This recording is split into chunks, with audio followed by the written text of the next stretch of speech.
States country. Right? If they have like 100,000, like 200,000 followers on like Instagram, maybe up to 50K. So between 10,000 to 50,000, depending on following. Do you think it's a good idea? I think it will be one of the, like Australian people love their dating shows. Like, they're like more watched than thoughts. They're like, very first night Australia gets involved in sports events. You always for the grand final, like sort of finale. Not grand final, but the finale. The finale gets more than like grand final sports events. Okay. You guys love reality TV, don't you? Yeah. So imagine you have socially awkward people meeting and going through the date, and they go on a date, and then everyone's waiting, and they've got the guarantee of going for the best part. Who wouldn't want to watch that?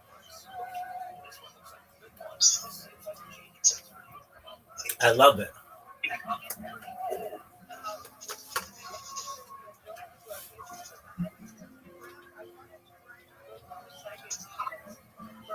I think it'd be hilarious. What are you going to call it?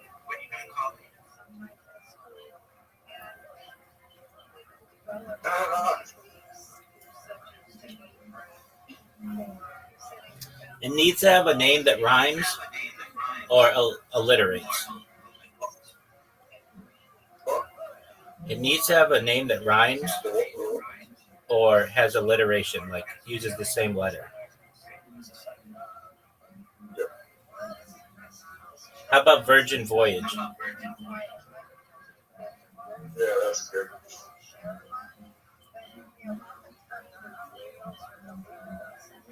All right. I like it.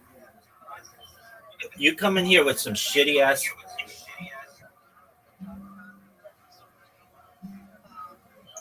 ideas, but that one's good. All right, dog. Are you ready to play? Do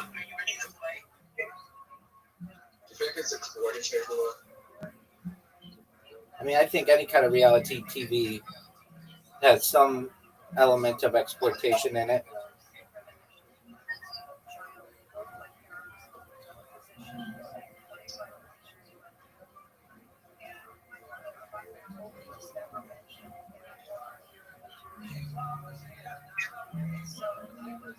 Are you ready? Oh, yeah,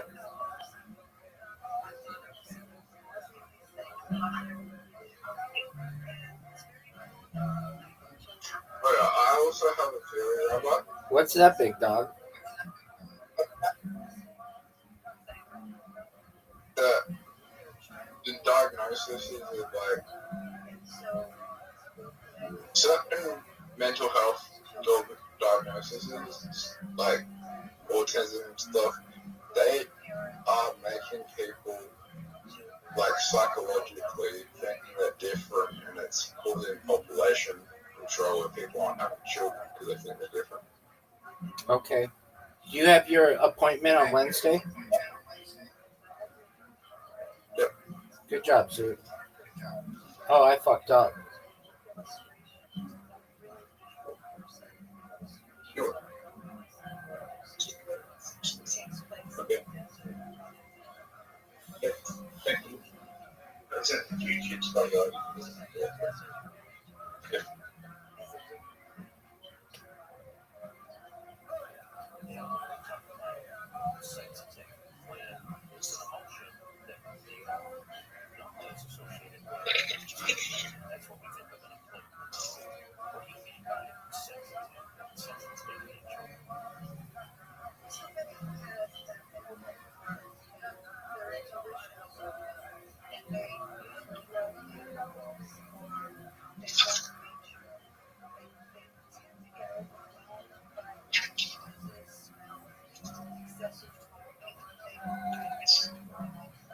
Zoot, big dog, you're up. I just want That was a good move, dude.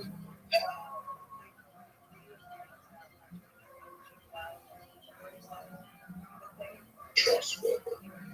Calm down, Zoot. Are you ready to go? Zoot, what are your thoughts on this move?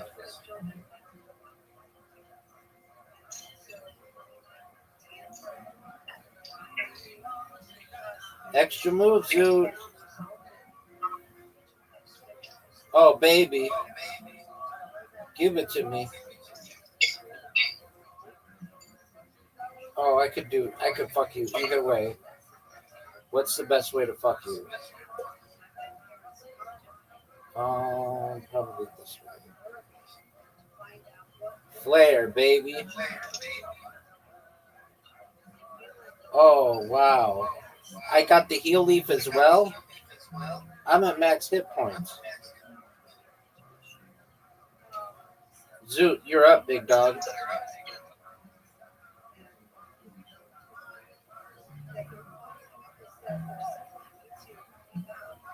Oh my god, Are you proud of that move? I think it's good. I think it was great. You get to go again? This is some bullshit, son. Yeah. This is some bullshit. Are you gonna Let me go? think about this. Are you gonna go? Yeah, let me think about it though. All right, well, you have 5 seconds to think about it. Oh, fuck, I fucked up. Why would you do that move? Yeah. That wasn't that bad, actually.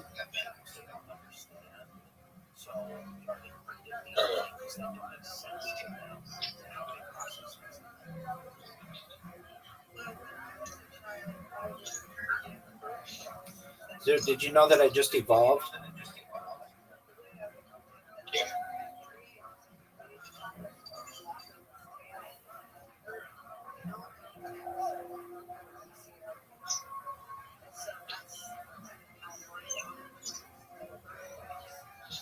I helped you. Zoot, how many episodes of Seinfeld have you ever seen? Go. What? How many episodes of Seinfeld Tell have me you, what? how many episodes of Seinfeld have you ever seen? Probably about 12. Oh, okay. What's your I never really watched it. What's your favorite sitcom ever?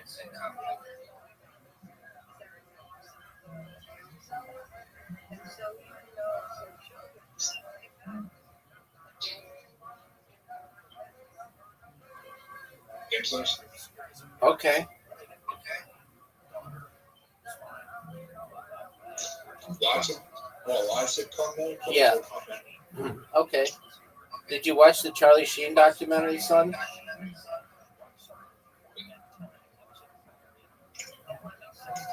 Did you watch the Charlie Sheen documentary, son? Yeah, I did. How was it? Yeah, I did. Yeah, good. It was okay.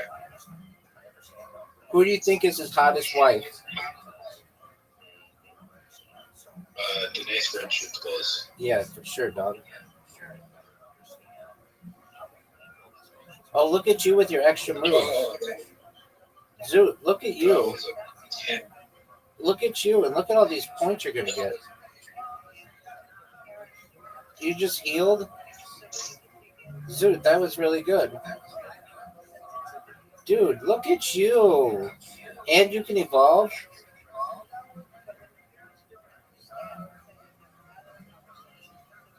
Yeah, Charlie Sheen's that guy who had everything that comes through all the way and still managed to keep everything.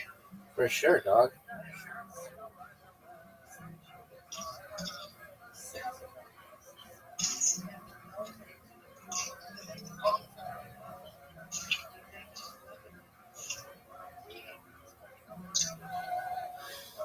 Zoot, what did you think of this move? Oh, look at this, Zoot. Look at this move. Zoot, big dog, you're up.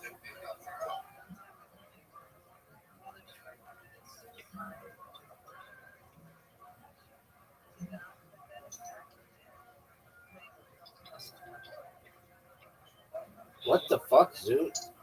Dude, look at you, dude. Look at the extra moves you're getting. That was incredible, Zoot.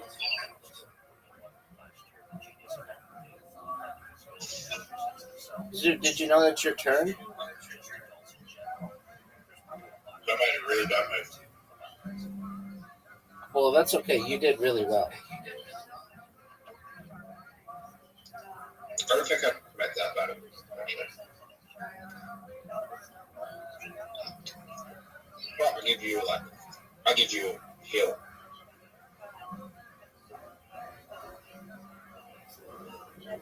Might have not been the greatest move for you.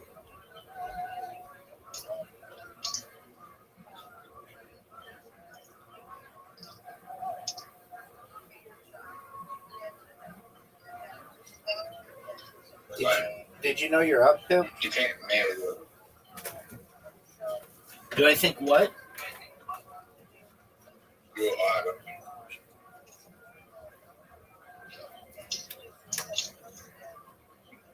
I'm gonna win guaranteed.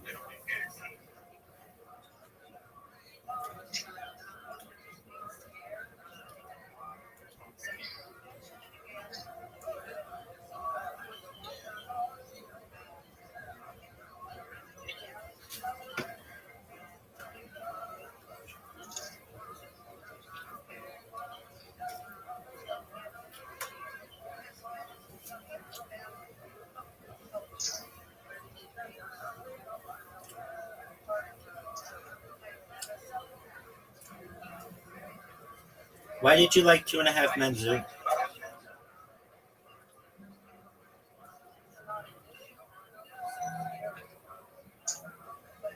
I'll answer your question in a second. All right.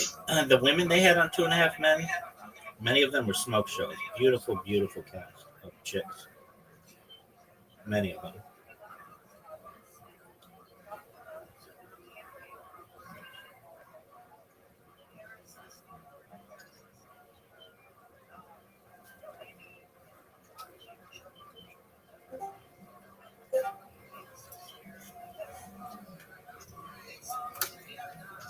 What up, Commander Kush? How you living, Pimp? Commander Kush, how you living?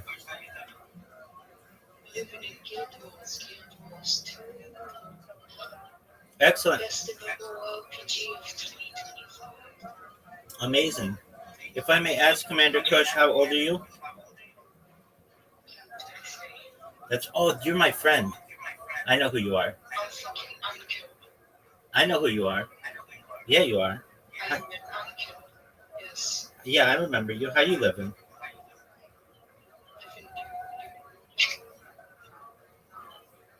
How's your life going?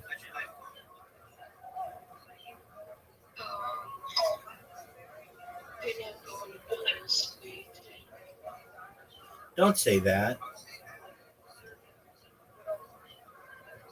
What's wrong? Why would you say such a thing?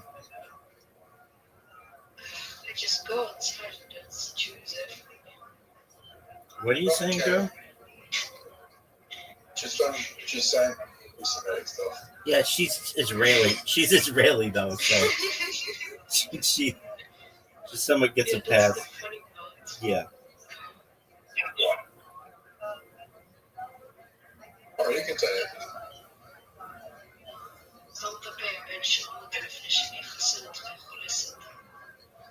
There you go. Why do you feel that way?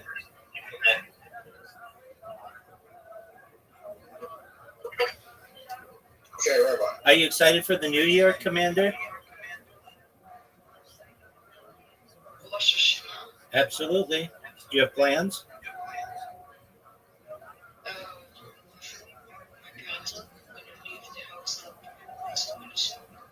Well, that's tight.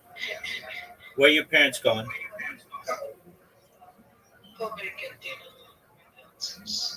Okay. That's cool. Where are you from?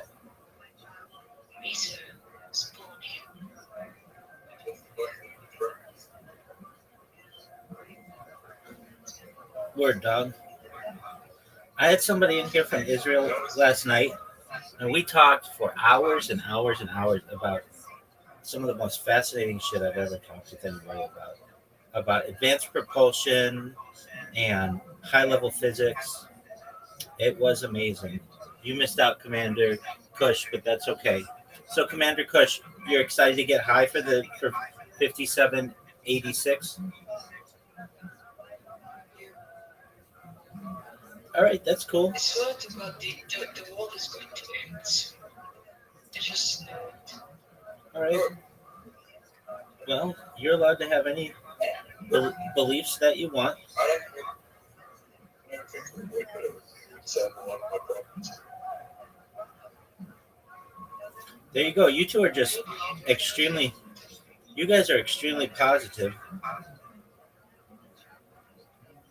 I said I don't think it would, but it would solve a lot of my problems. I don't want it to, and I don't think it will. Why are you shocked? Right. Rabbis. What up, big dog?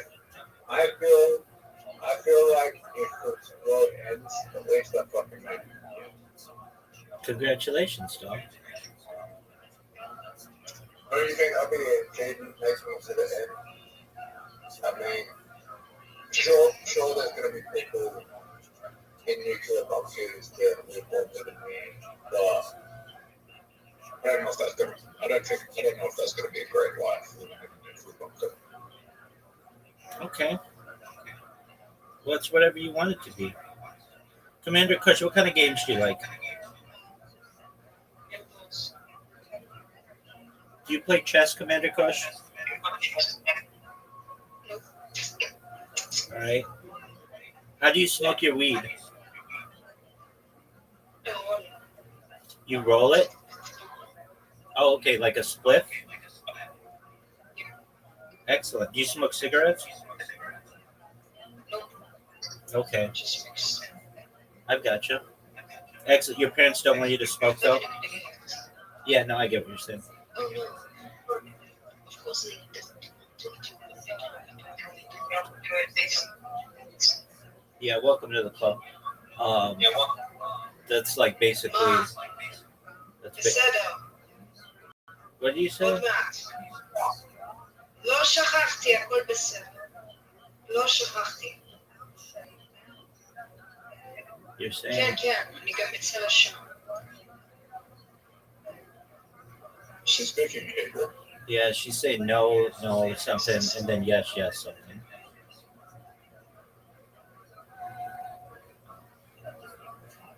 Commander Kush, what kind of career do you want?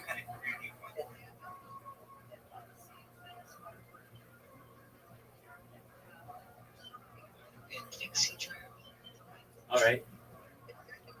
Did you get? Do you have to serve in the IDF, or did you get an exemption? I got exempt. Good on you. Oh, okay. So now you just get to smoke weed all day.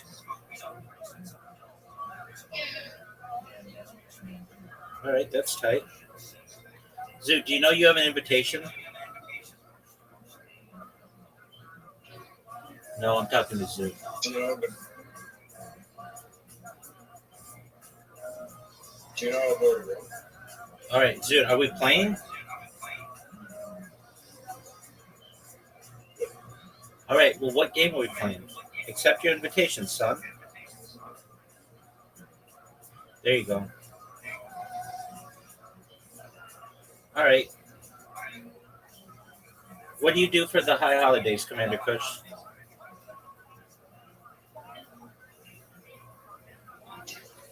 Nothing but smoke a little bit of Kush. All right, I understand. What about honey and apples and fish heads and a new fruit? What about those things? Yeah, that's what we do. You know that. I know. I agree with you. Especially the aspect where we have the fish head because we're supposed to be leaders. I don't like that.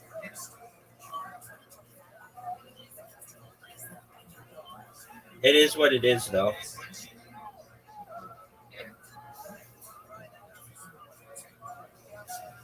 Do you enjoy apples and honey at least, or round challah? Sure. Okay, so you do something.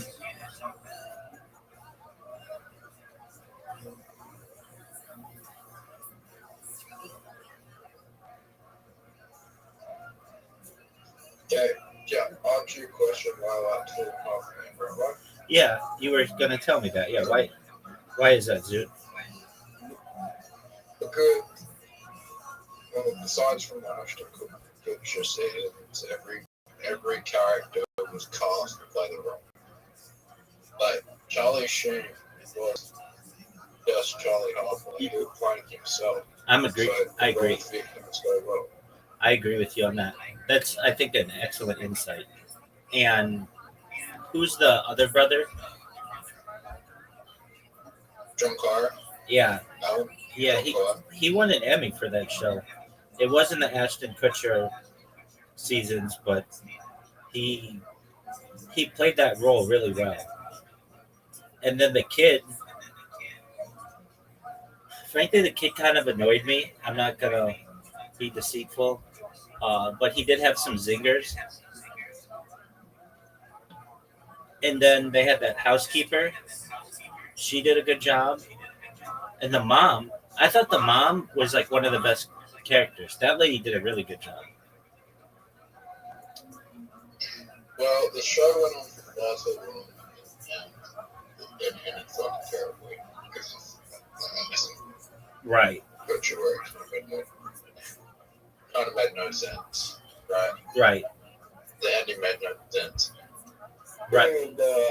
And, Let me make sure I understand it correctly. So Ashton Kutcher was like this tech billionaire who bought that house after Charlie bit the dust, and he just let the brother and the kids still live there. yeah, Yeah, that doesn't make any sense. he was loving it. Yeah, I mean, still, get a girlfriend or like a dog or something. Like, why would you have the random people who lived in the house previously continue to live there? That doesn't make any sense to me. Because I wanted to keep them quiet and do, yeah, keep them because, yeah. But also, like, Yeah, had he left, that's not really a show anymore. but also, I mean, yeah, he was getting paid for that. But also, why'd they continue to call it 2.5 minutes? Like, the kid wasn't even showing up to the fucking set as well. He kind of left like half towards the end of the season. Just like, yeah, I was like, he was an adult as well, so it wasn't 2.5 minutes as well. It was 3 men. What I mean? Yeah, no, I get that. I mean, they were just riding on the previous popularity of the show, and I get that. That show was a huge moneymaker. It made Charlie Sheen the most well compensated actor on any television show, perhaps ever. Still, and when that show went into syndication, the more seasons they could build up, the more opportunity there was to make money. So they squeezed it for everything that they could. It was not a show that I enjoyed. I didn't like the laugh track on it.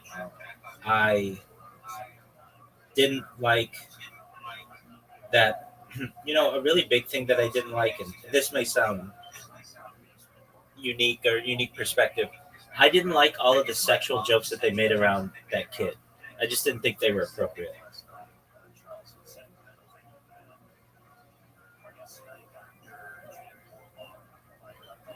Zoo, you just made a mistake.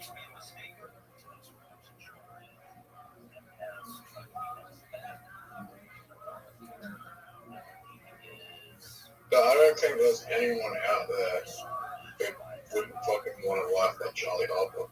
Oh yeah, betting a bunch of hot chicks, living in Malibu, not having to work. What was his job? Jingle Rubber. He was a what? Jingle Rubber. Ingle writer? Yeah, commercials. Oh, jingle writer. That's right. And he used to sit at that piano. Yeah, that's right. And then what did the other brother do? Chiropractor. He was a chiropractor. That's right. Right. And that the kid Angus, whatever his name is, um, I get so bad. yeah, he just like disappeared. He was like the highest. He still may be the highest paid child actor of all time. That kid made bank on that show, and then just got up and left and disappeared from the public light. Which I'm not criticizing him. I perhaps would do the same, but it was just interesting that he could have if he just kept the momentum going, he could have had his own show.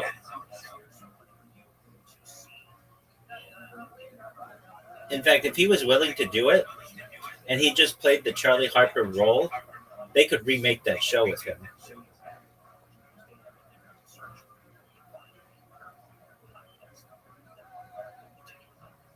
Would you watch that? Oh, I made a mistake. Would you watch that show if Angus T. Jones decided he would play the role of Charlie Harper and they just did Two and a Half Men um, today with two new characters as the brother and the son? Would you watch it?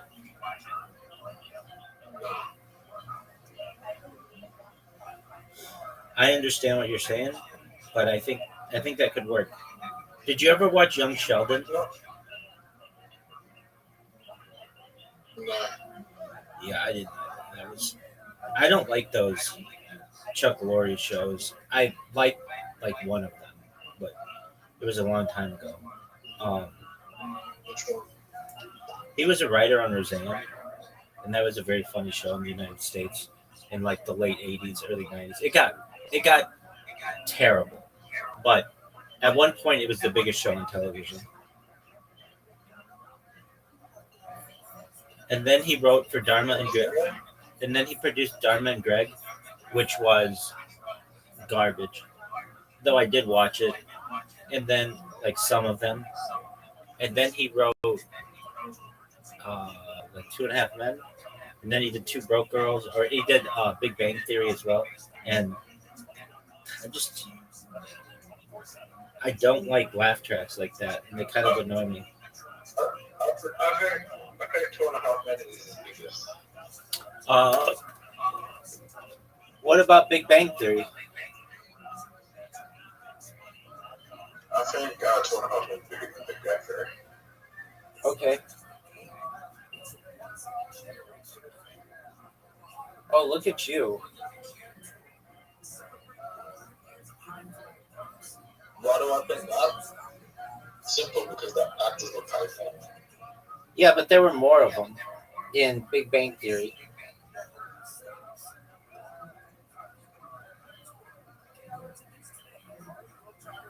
Yeah, you didn't have the draw card. You didn't have the draw card.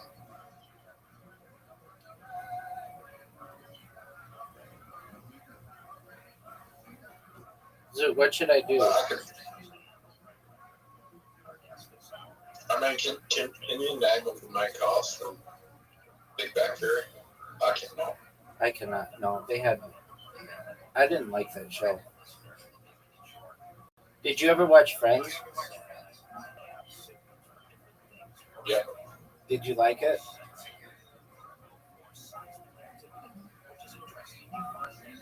I think good idea, but like my mind is like as a kid I watched it, but my mind as an adult doesn't like that show. When you're a child, you kind of like it. You can't really judge anything as a child. I'm in agreement with you. I kind of feel the same way. Um, there were some like unrealistic aspects of that show. A lot of them, and I'm going to discuss them. So you had like people who were living in, I think they were on the Upper East Side or Upper West Side, of New York. Or no, they were in like the Village. That's a really expensive place to live. Way too expensive for some of their jobs.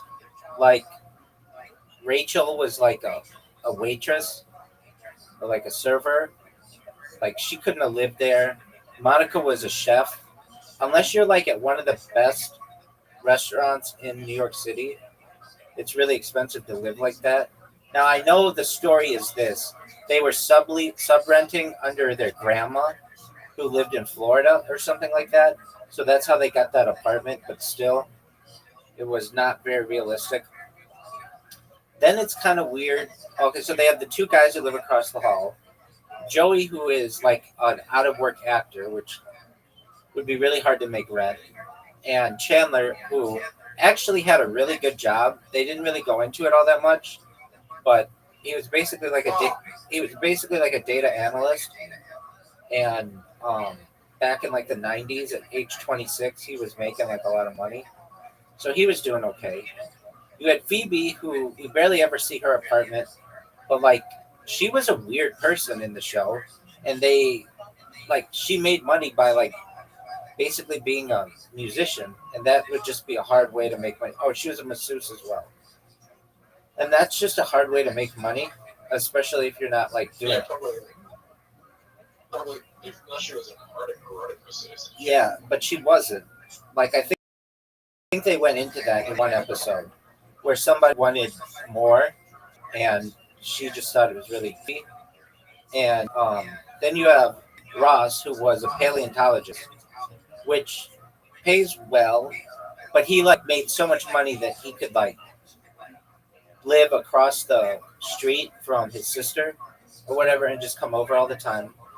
Then you had like the thing that is always criticized about the show on the internet is how much free time they had.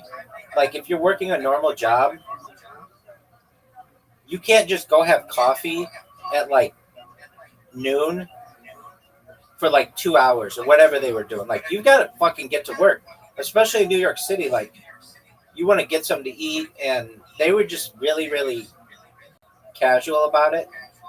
And also, they always got that orange couch, which was somewhat unrealistic. Like, oh man, I fucked up. How long? Like, how often are you always gonna get the same spot?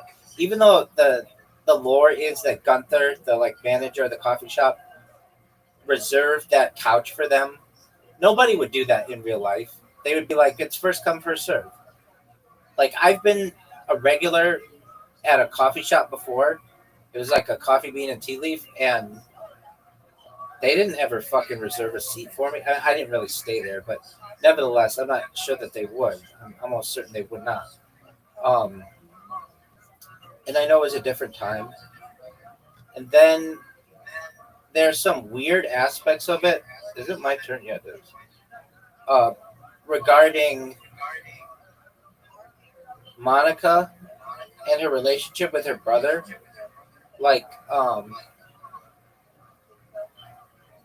so Ross and Monica are brother and sister, but Monica was like really excited to hear from Rachel what Ross and Rachel's first date was like. It's like normally a sister wouldn't really want to hear about her brother dating someone. Like that's not like something that's normal. Normally that would probably kind of gross her out, but it did not at all. Um, they had all this free time. I know I mentioned that before. And they do go into this one episode where they talk about the economic disparity between the six of them, where um, like Ross, Chandler, and Monica, I believe, they all made a lot of money, and Phoebe, Rachel, and Joey did not. And the three that made a lot of money would like pay for the ones that didn't, and they just didn't necessarily, or they would like want to go to somewhere really nice or something, and the other three were like, we don't always have money to go do that kind of stuff, which made it a little more realistic. uh Ross was just getting tailed like crazy. He was getting super hot chicks, and there was this one episode. Oh, it was such a big deal, Zoot, where Ross um, says the wrong name at the altar. He's supposed to marry Emily, this British chick, and he says, "I, Ross, take thee, Rachel." Even though the person who is performing the wedding says, "Take thee, Emily," it's like you'd have to be just an absolute dumbass to say the wrong name. And also, they like invited Rachel, Ross's ex girlfriend, to the wedding, which is like, who would invite your ex girlfriend to your wedding? Like, that is not something that's normal. Um, what else about the show was interesting? Yo, what up, Leia? How you living, girl? I like poor people. Are you still poor? So, what the fuck are you talking about? Okay. Um, Zoo, what in the fuck are you talking about? um, correct. Yeah, you got that right. Are you? Yeah, but you're insulting. But in the 90s, those apartments probably weren't as much as they are today. Yeah, but let's talk about what you said. Dog, I'm rich enough that I don't have to work, which is better, and I don't get like a social security check. I live off my savings. So I'm wealthier than most Americans.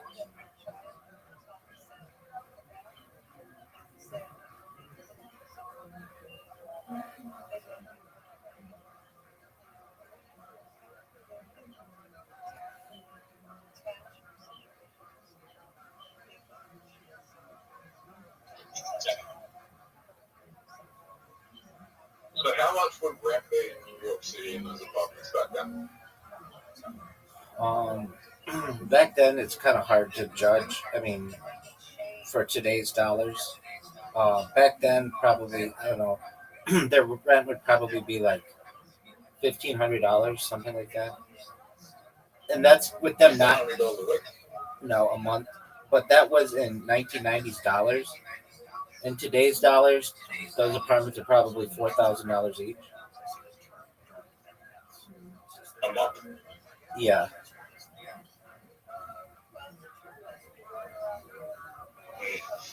I don't know. I've seen places like that in New York that recently that are like $4,000 a week to live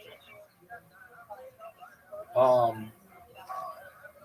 yeah. I mean, it depends where they were in Greenwich Village, but their apartments aren't. I mean, I guess they're pretty big, but there's just like one room and then like a bathroom and then two bedrooms. So they're like two-bedroom apartments. And I don't know, wasn't maybe it filmed in LA? yeah, maybe $5,000 a month. Yes, but wasn't the show filmed in LA and then it was just set in New York and it was just filmed in LA? Yeah, I mean, a lot of shows do that. Seinfeld does that, did that. A bunch of shows do that. It's just cheaper to film here as opposed to New York City. Why is that? The weather's always nice. The people live here, like the actors, so they don't have to move their families. All the production is here. And New York City's more expensive than LA. There isn't as much production space. There's more land in California than there is in Manhattan.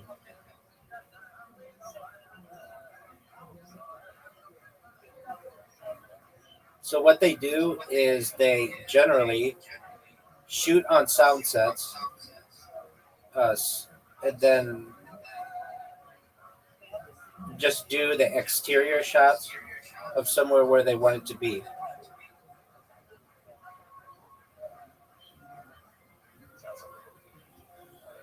And they can do it with big cities like New York City, or they do it with small cities like Scranton, Pennsylvania, from The Office.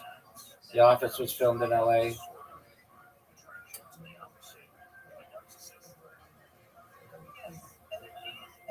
very rarely. Like Breaking Bad is one of the exceptions where they shot in New Mexico, and the reason why they shot in New Mexico was the show was supposed to take place in Riverside, which is like I don't know, like an hour and a half away from LA, maybe like a little more than an hour, depending on traffic. And it was going to be expensive to shoot there, and Okay. so they shot in New Mexico. No, they shot in New Mexico, but that meant all of the people from the show had to move to New Mexico for like a few years, or at least for some amount of their life. But the show was able to be made for like half as much, which meant that it would get like more opportunity to use the excess money in advertising and stuff, which allowed it to become bigger.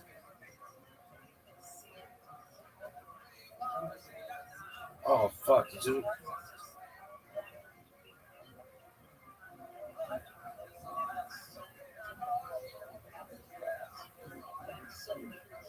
Dude, are you gonna Do you win? like that show? Breaking Bad? Yeah, I saw it. It was good. There are some aspects I like about it more than others. Um, I just binged it once, and it was okay. There's one episode that sucks though. What one's that? The one with the fly. I don't remember that one. What happened? The whole episode is about the fly getting into the meth lab. Oh yeah, I kind of remember that. And it just feels like filler. It just goes on for like I feel like it was trying to be funny. And the show isn't funny. No, it's It's not. not meant to be funny.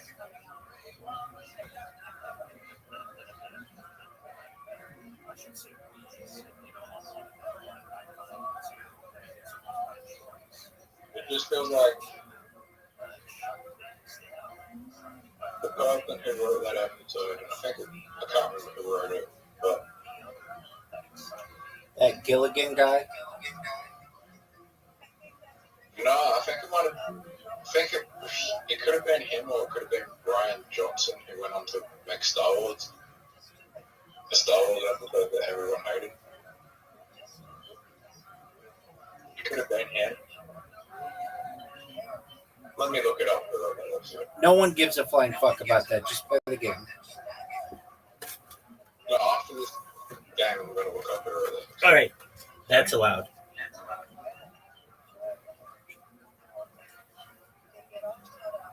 I'm going to roll.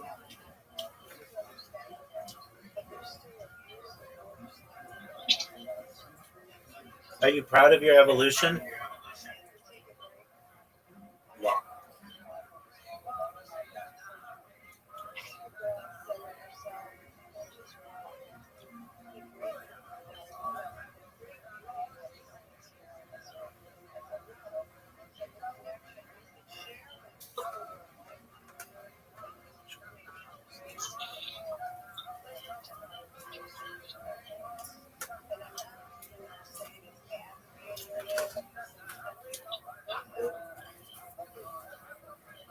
Dude, I know you don't care, but what do you think my record is in fantasy football this year? Well, No, I'm 4-0. I have the best record in the Harry Potter Obama Sonic 10 Eni League. Thank God. And I'm going to try to win today. I've got a 58% chance of winning this week, which is better than 50%. I'll take it. But I'm playing yo-yo. why do you think they're so good at it?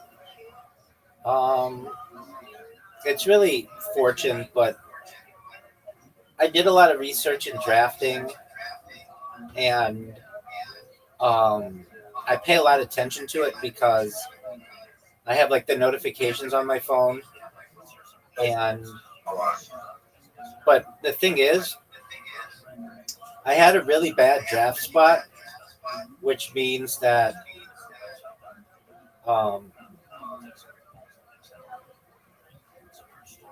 fuck. Which means that it was very hard for me to draft. Like I didn't get good guys, but I made the best out of the guys that I had. And the reason why I'm doing really well is frankly, I have the best player in the league, the best quarterback, and he's done really well thus far. I've had some good guys though get injured, which has not helped.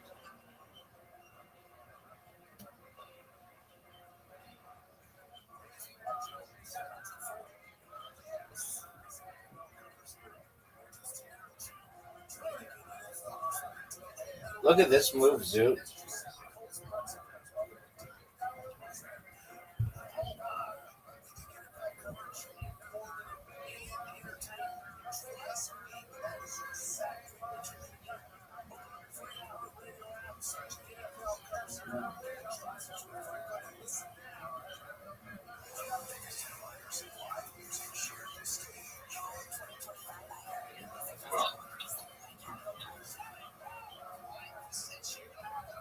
Zoot, do you like Jelly Roll?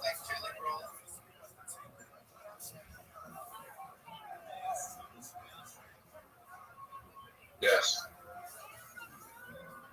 Do you like Glorilla?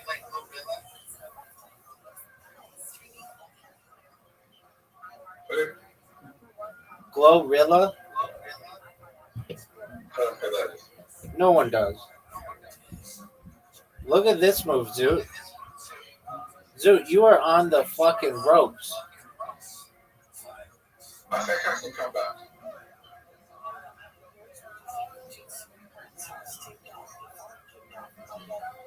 Do you really think you're going to come back, Zoot? I can beat you in one move.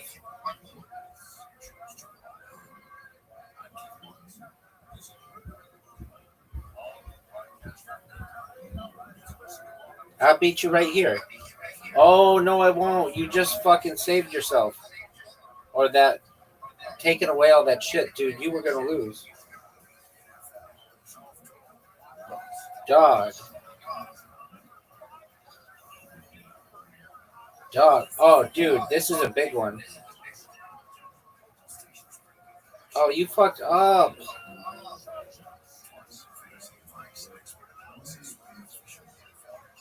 Zoot, you lost.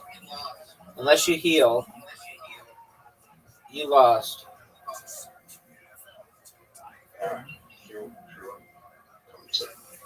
What'd you say, big dog? Oh, no, you just healed. You just healed, Zoot. No way. Oh, fuck. Zoot, you're gonna win. Yeah, the one next move, you get to use the 8, so I can't use it. Oh, fuck. You won. What a fucking great comeback, Zoot. All right, Zoot, I'm sending you. Dude, what a comeback, dude. Don't send me anything yet. Can you go get mad because I'm looking like nothing? Yeah, no, I know. You're fine.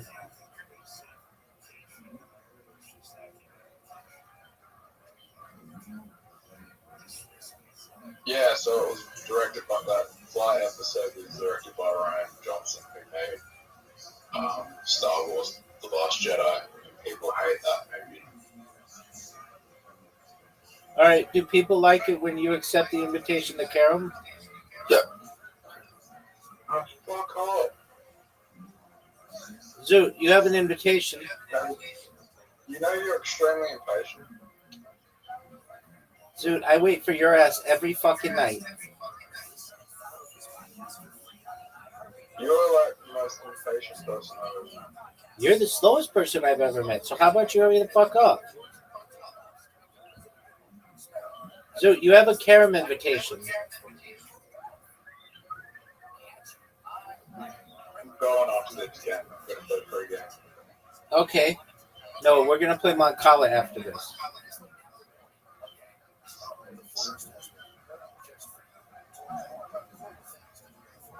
They're alive. Zoot, you're done.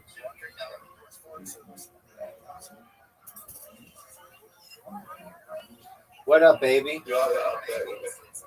You like the update? What update?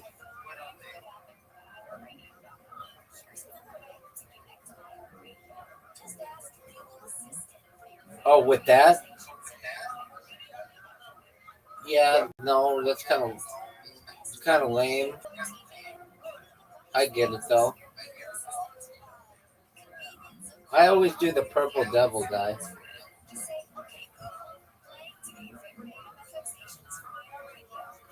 Zoot, are you gonna make that shot? That looks like it's gonna make it. Good job, dog. Zoot, you made it. You think the devil's a bad entity? Dog, I don't believe in the devil. Why not? Because it's not part of my religion. Oh, isn't the devil in the Torah? No, Satan is. Well, he's not in Torah, but he's in the Hebrew Bible, in Tanakh. But the devil specifically is like a Christian thing. Oh, is Satan in the Torah? It's not in Torah. It's in Tanakh, which is the Hebrew Bible. Okay.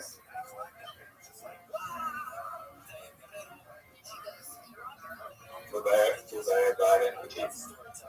We don't see Satan as being as bad as some people. We see the entity as being like a prosecutor in a court. They have a role, and they're just playing the role that they have to complete, but it's not like they're an equal to God and it's like God versus the devil or anything like that, or whatever, Satan. It's not like that.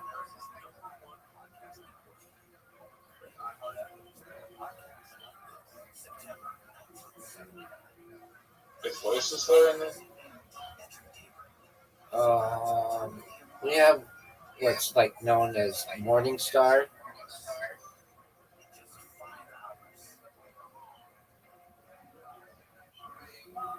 Which is like the light bearer. It just means light bearer.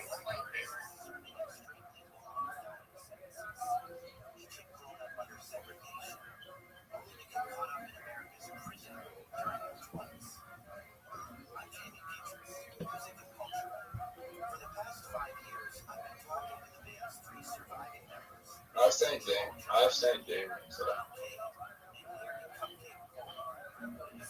How have you seen demons? Sleep paralysis. Okay. So the term Lucifer isn't in the Hebrew Bible, but Son of Dawn is, which is like that reference. But as I understand, like Christianity, they combine like Satan, the devil, Lucifer, all into the same thing, which we don't do.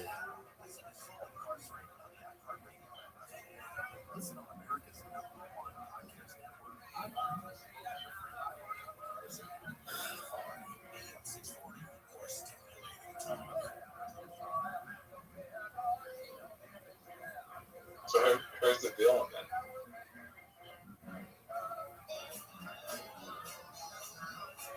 In many ways, the Jewish people, we don't always follow what God wants us to do, and we get punished for it. but generally it's not like a good versus evil thing. It's just but basically the story of a people. Is there a hell? Not in the traditional sense. We have what's known as Gionim, which is basically what we believe where your soul goes for the year after you die, and then there's a prayer that we say every morning in Minion with like 10 Jewish men, where we pray for the souls of the people get out swiftly, and then uh, on something called a Yard site, which is the anniversary of someone's death, we feel that they then get to escape, and the belief is that they may sit at the right hand of God if they were righteous, and they're supposed to study Torah. But it's not like the Christian view of heaven where you just get all the best stuff that you want. We don't like really go into the afterlife too much. It's not really written about in the Hebrew Bible, so any discussion of it just comes from the rabbis, and we recognize that they were just people, so we don't necessarily have hard lines of what occurs. And we're okay with that. Like, there's a sense of, as a Jew, that like there's a sense that it's okay not knowing what happens to you when you die. That you, oh shoot, I hit the thing. That you don't necessarily have to know, like, because no one knows. So we're not going to make up things to make us feel better. But we do feel that if you live a righteous life, that eventually you'll sit at the right hand of God. That's basically the belief. Okay.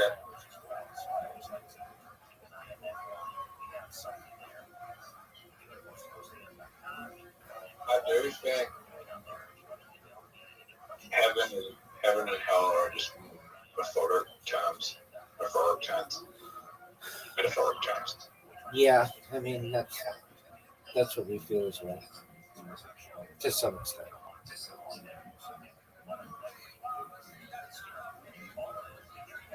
You do good things happen.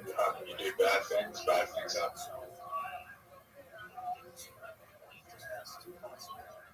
Do you think you're going to win this game? What are you doing? That's my disc. What are you doing? Why wouldn't you try to hit your own disc? I'm white, dog.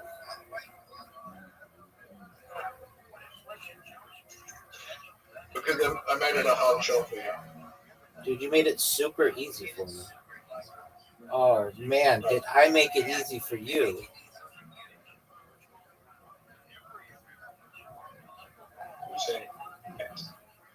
Have I seen Ant-Man? Yeah. No, nobody would see that movie. That movie sucked. Did you say me getting it? Zoot. Get in, baby. No way you make this. That's a major miss. Zoot, whatever you do, don't put the disc in the fucking hole. The worst part is I'm not to You missed. Zoot, you fucked up. Yeah, no, I don't think you're going to get it in. Baby, don't doubt me.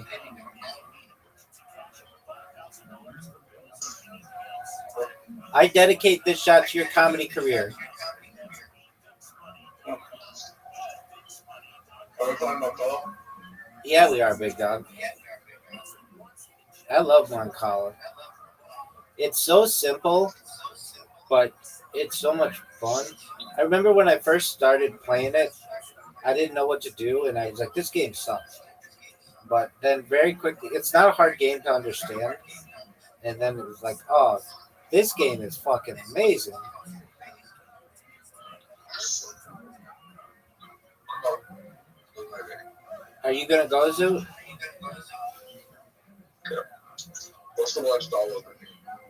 Dog, I haven't seen many Star Wars, so I'm not the person to whom to ask that question.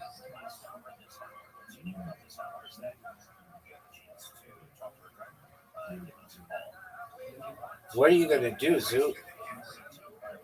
What are you gonna do? Are you ready for this move, Zoo? Oh, fuck you, dude. What's your favorite?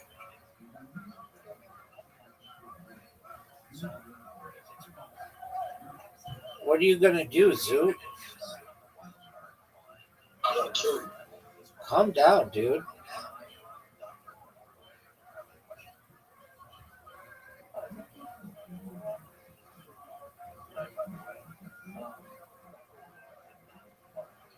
You could be prosecuted in the United States for saying that. If I were a bitch, I could turn you in.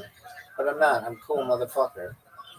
Yeah, well, then I'm just gonna diagnose it with birds. Good. Yeah, you don't already have it though. Dude, that was a really good move.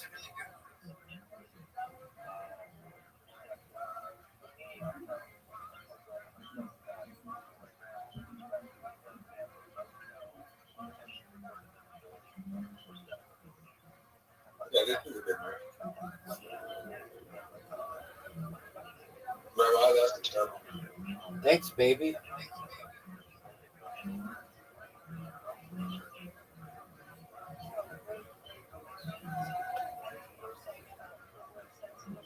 That was your best move.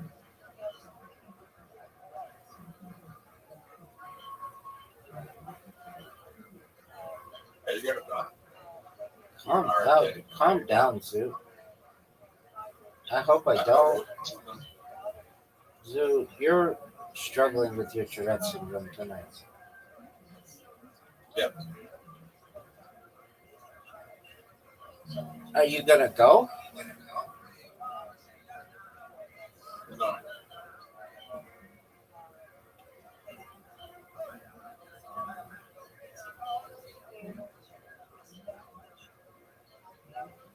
All right, Zoo.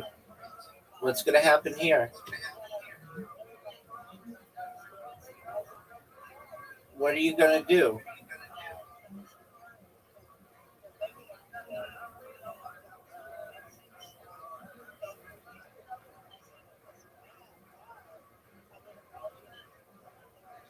All right, big dog, you're up. What are you gonna do, son? That was huge. Just gave me the lead, Zoo, and the win. Zoot, it's over. Zoot, it's over.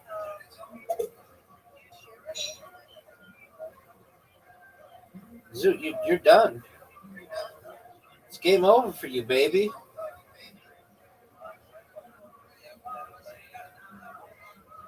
You're done, big dog. Big dog. You're done, son.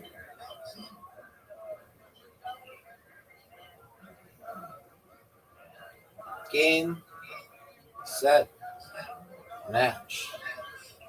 I wish they had tennis on this app. That would be cool. So, what are Christians and Jewish people believe but that are the same? What's the difference? The major difference is that Christians believe that Jesus was God, and we Jews reject that. We don't feel the Messiah has come. That's the major difference.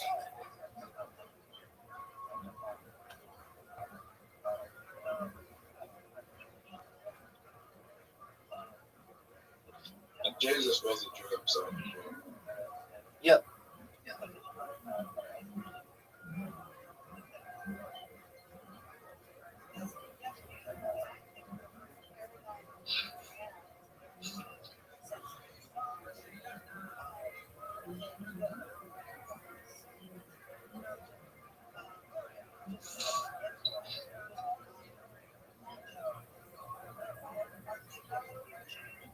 So look at this move. So you might lose early. What are you going to do?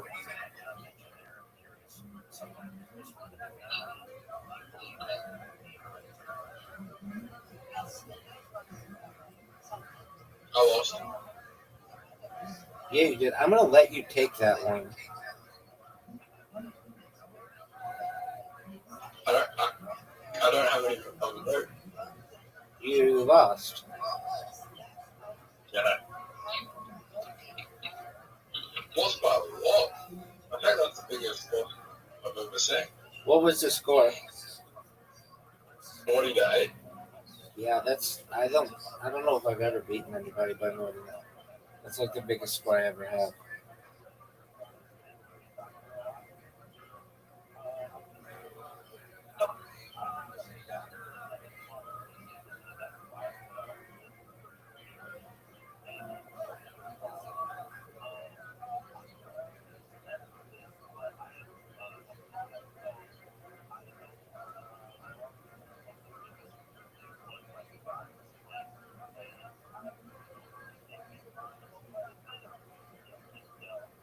Every follower of Jesus is a Jew.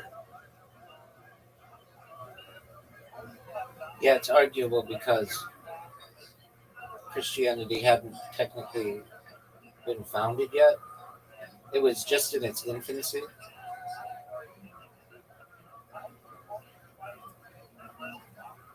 The first. It is. What are you saying, big dog? It was the first. Who was the first Jew? Abraham was the first. No. Abraham was the first Jew. Abraham? Abraham.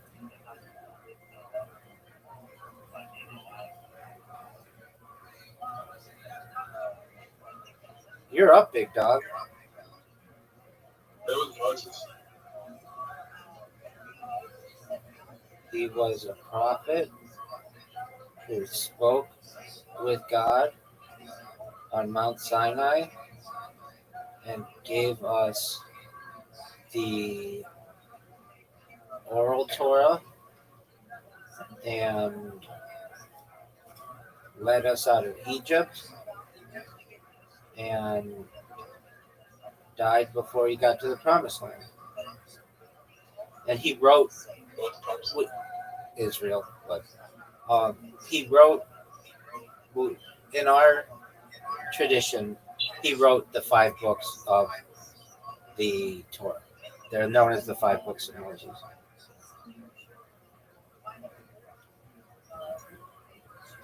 But he was not the first Jew. The first Jew is Abraham. Oh yeah, definitely. Arguably the most important. And Christians believe in Moses as well. Yeah, I mean, Christian tradition is an offshoot of Judaism. It's basically a runaway Messiah story.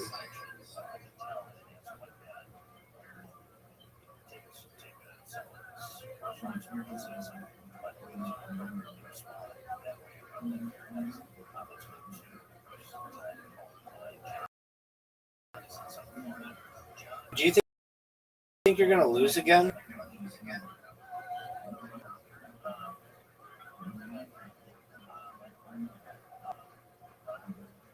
So do you think you're going to lose again? Welcome. What up? How are you, Jordan?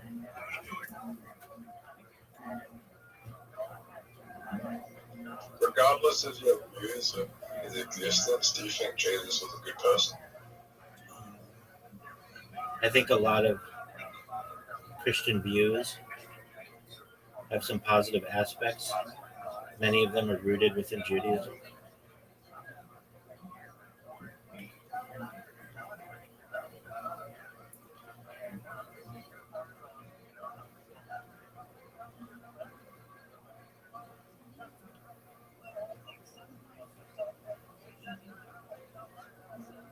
What are you gonna do, Zoot?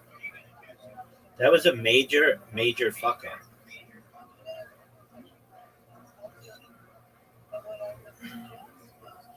Zoot, you're on the edge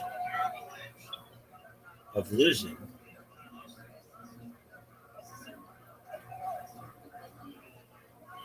I might just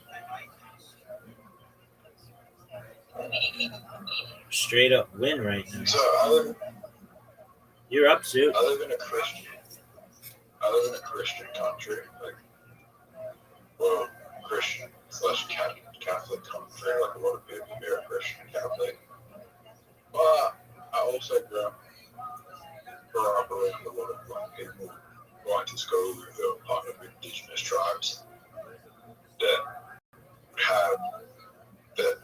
didn't really have the same uses. Yeah. Very cool. Do you think that knowledge will help you win this game? Dude, you know if you've lost like 3 games in a row? Yeah.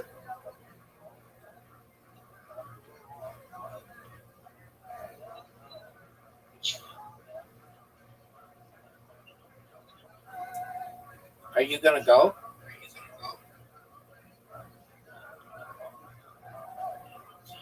Oh, Zoot.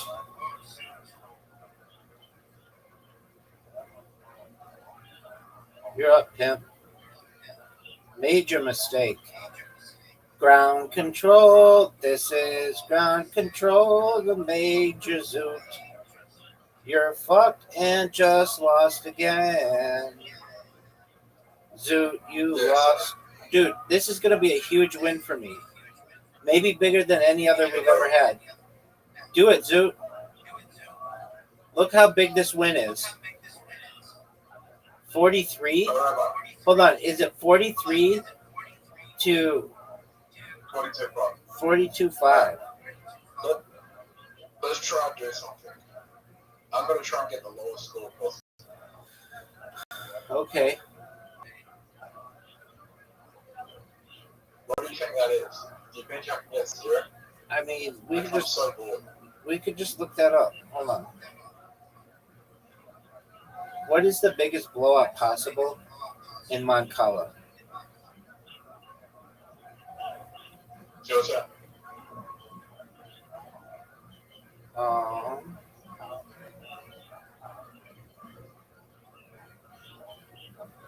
I'm looking up the answer. 48-0. I know how to do it.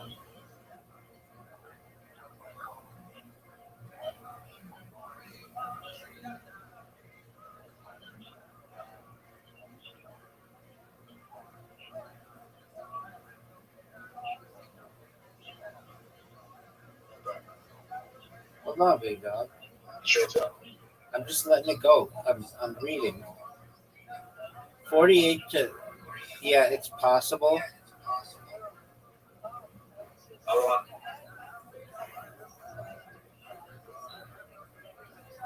How did you win? Yeah, I won. Good. Okay. Well, I was looking up the answer to our question. I'm going to try and get the lowest score possible. All right. So that would be. I'll tell you which one to move.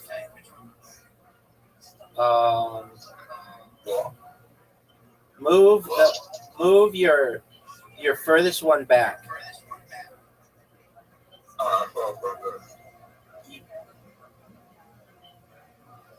Oh, it's my turn. Fuck.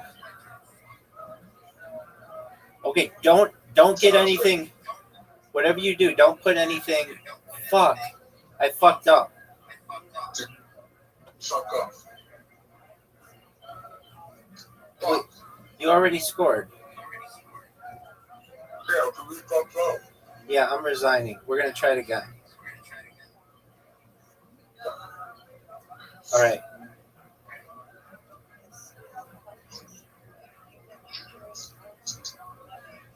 All right, dude, you have an invitation. All right, here we go. All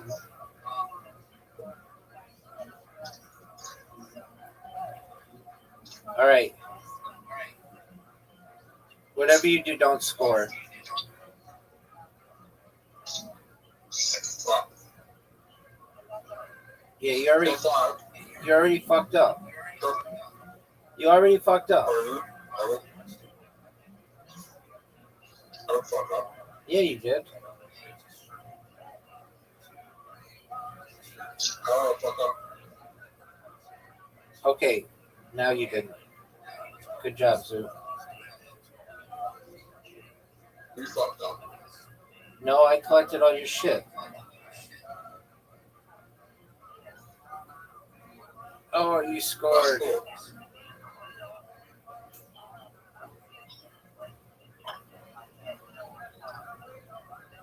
How the fuck are you meant to not score?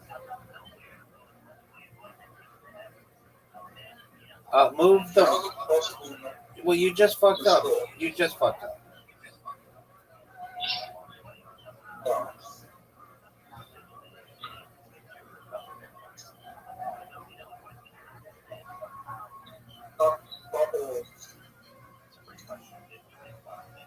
Fuck off. We're gonna try again. All right. I'm a fan if you guys first. If I go first, then All right. This is the last one we're doing like this. Because I like playing you normally.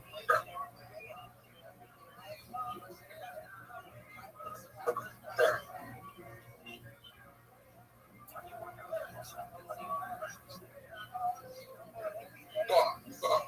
No, I didn't. You fucked up, Zoo. John? Yeah, just play it normally.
I won.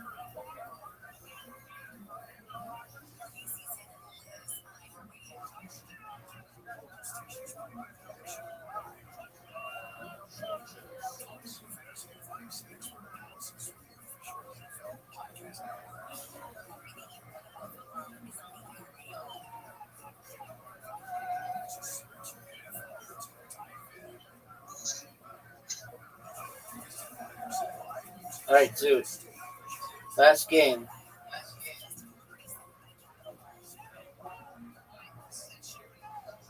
Zoo, do you like Ed Sheeran?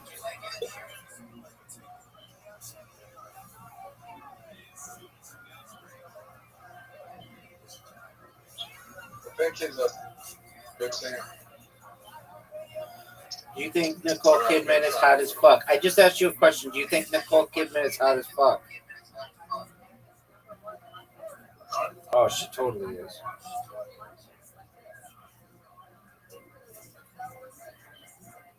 Alright, Rabbi, think about how we're going to do this. Zoot, just try to win.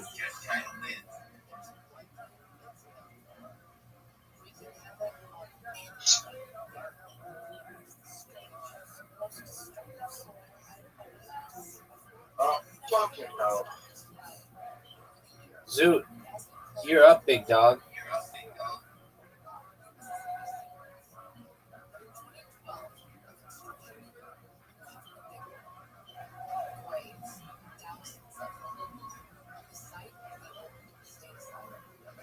I'm feeling that if you want to score zero, you have to go first. Okay. That's a cool Can you look story. that up? No. Why not? Because I'm doing this. Big dog, you're up. Big dog, What if I come back? you're not going to.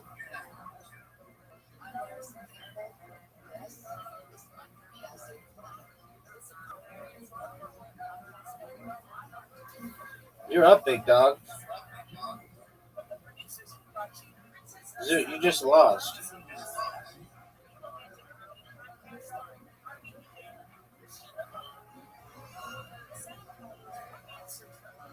It's over, Zoot. All right, Zoot. I'll look it up when I'm done. Yo, dog, if you want to win Moncala 48-0, who has to go first? The person with 48 or the person with 0?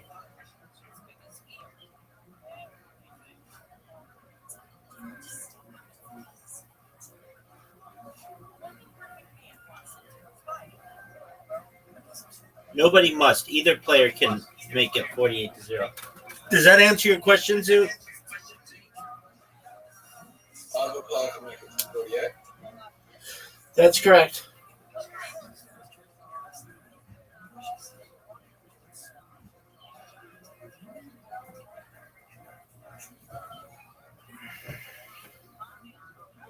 Zoo, do you going to the gym today?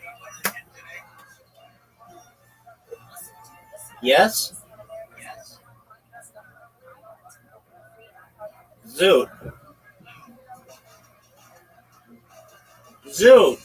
Yeah, probably. All right. I said probably. All right. Are you going to pick up any chicks there?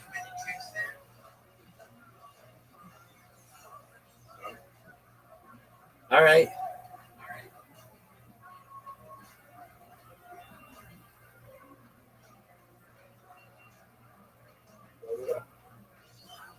Why not? Zoo, did you know that I'm the champion of Moncala? Oh, sorry, bro. Calm down, Zoo.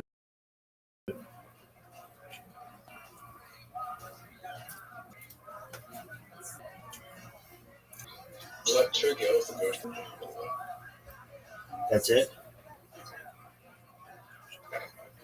There's probably more girls than guys that go there, to be honest.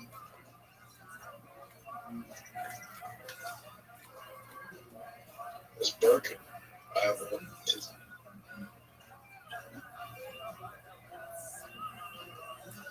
You don't have autism. You have Tourette's syndrome. I think autism is real. I understand. But Tourette's syndrome is, and you've got it. I mean, we've discussed this before. Autism's like co-occurring conditions. Like, it's really just co-occurring conditions like global development, delay, intellectual disabilities. Yeah.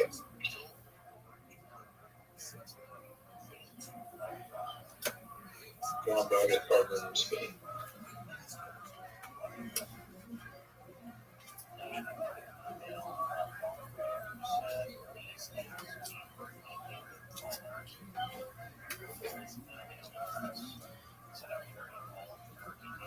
That's it. Take care, pimp.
I love that Moo Bear.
These bots are fucking amazing. Amazing fruit. Don't even make that shit anymore, son. Dog. 2021. This is ground control to Major Tom. I hate that song. Sorry, it's okay. I gotta take a shit. How you feeling about this fucking fantasy team? I like I'm number one in the power rankings. It's not the best.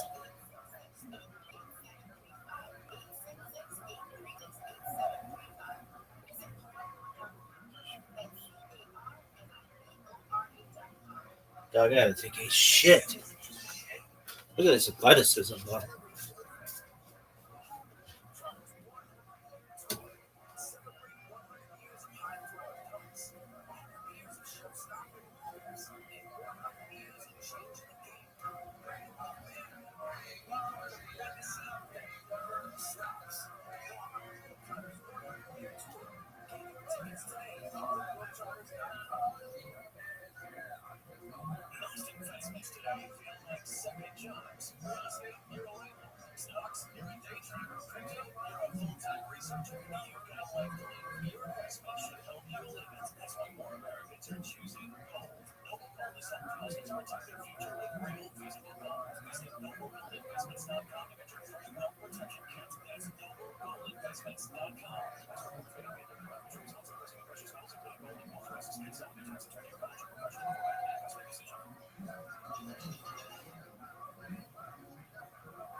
Look at this move.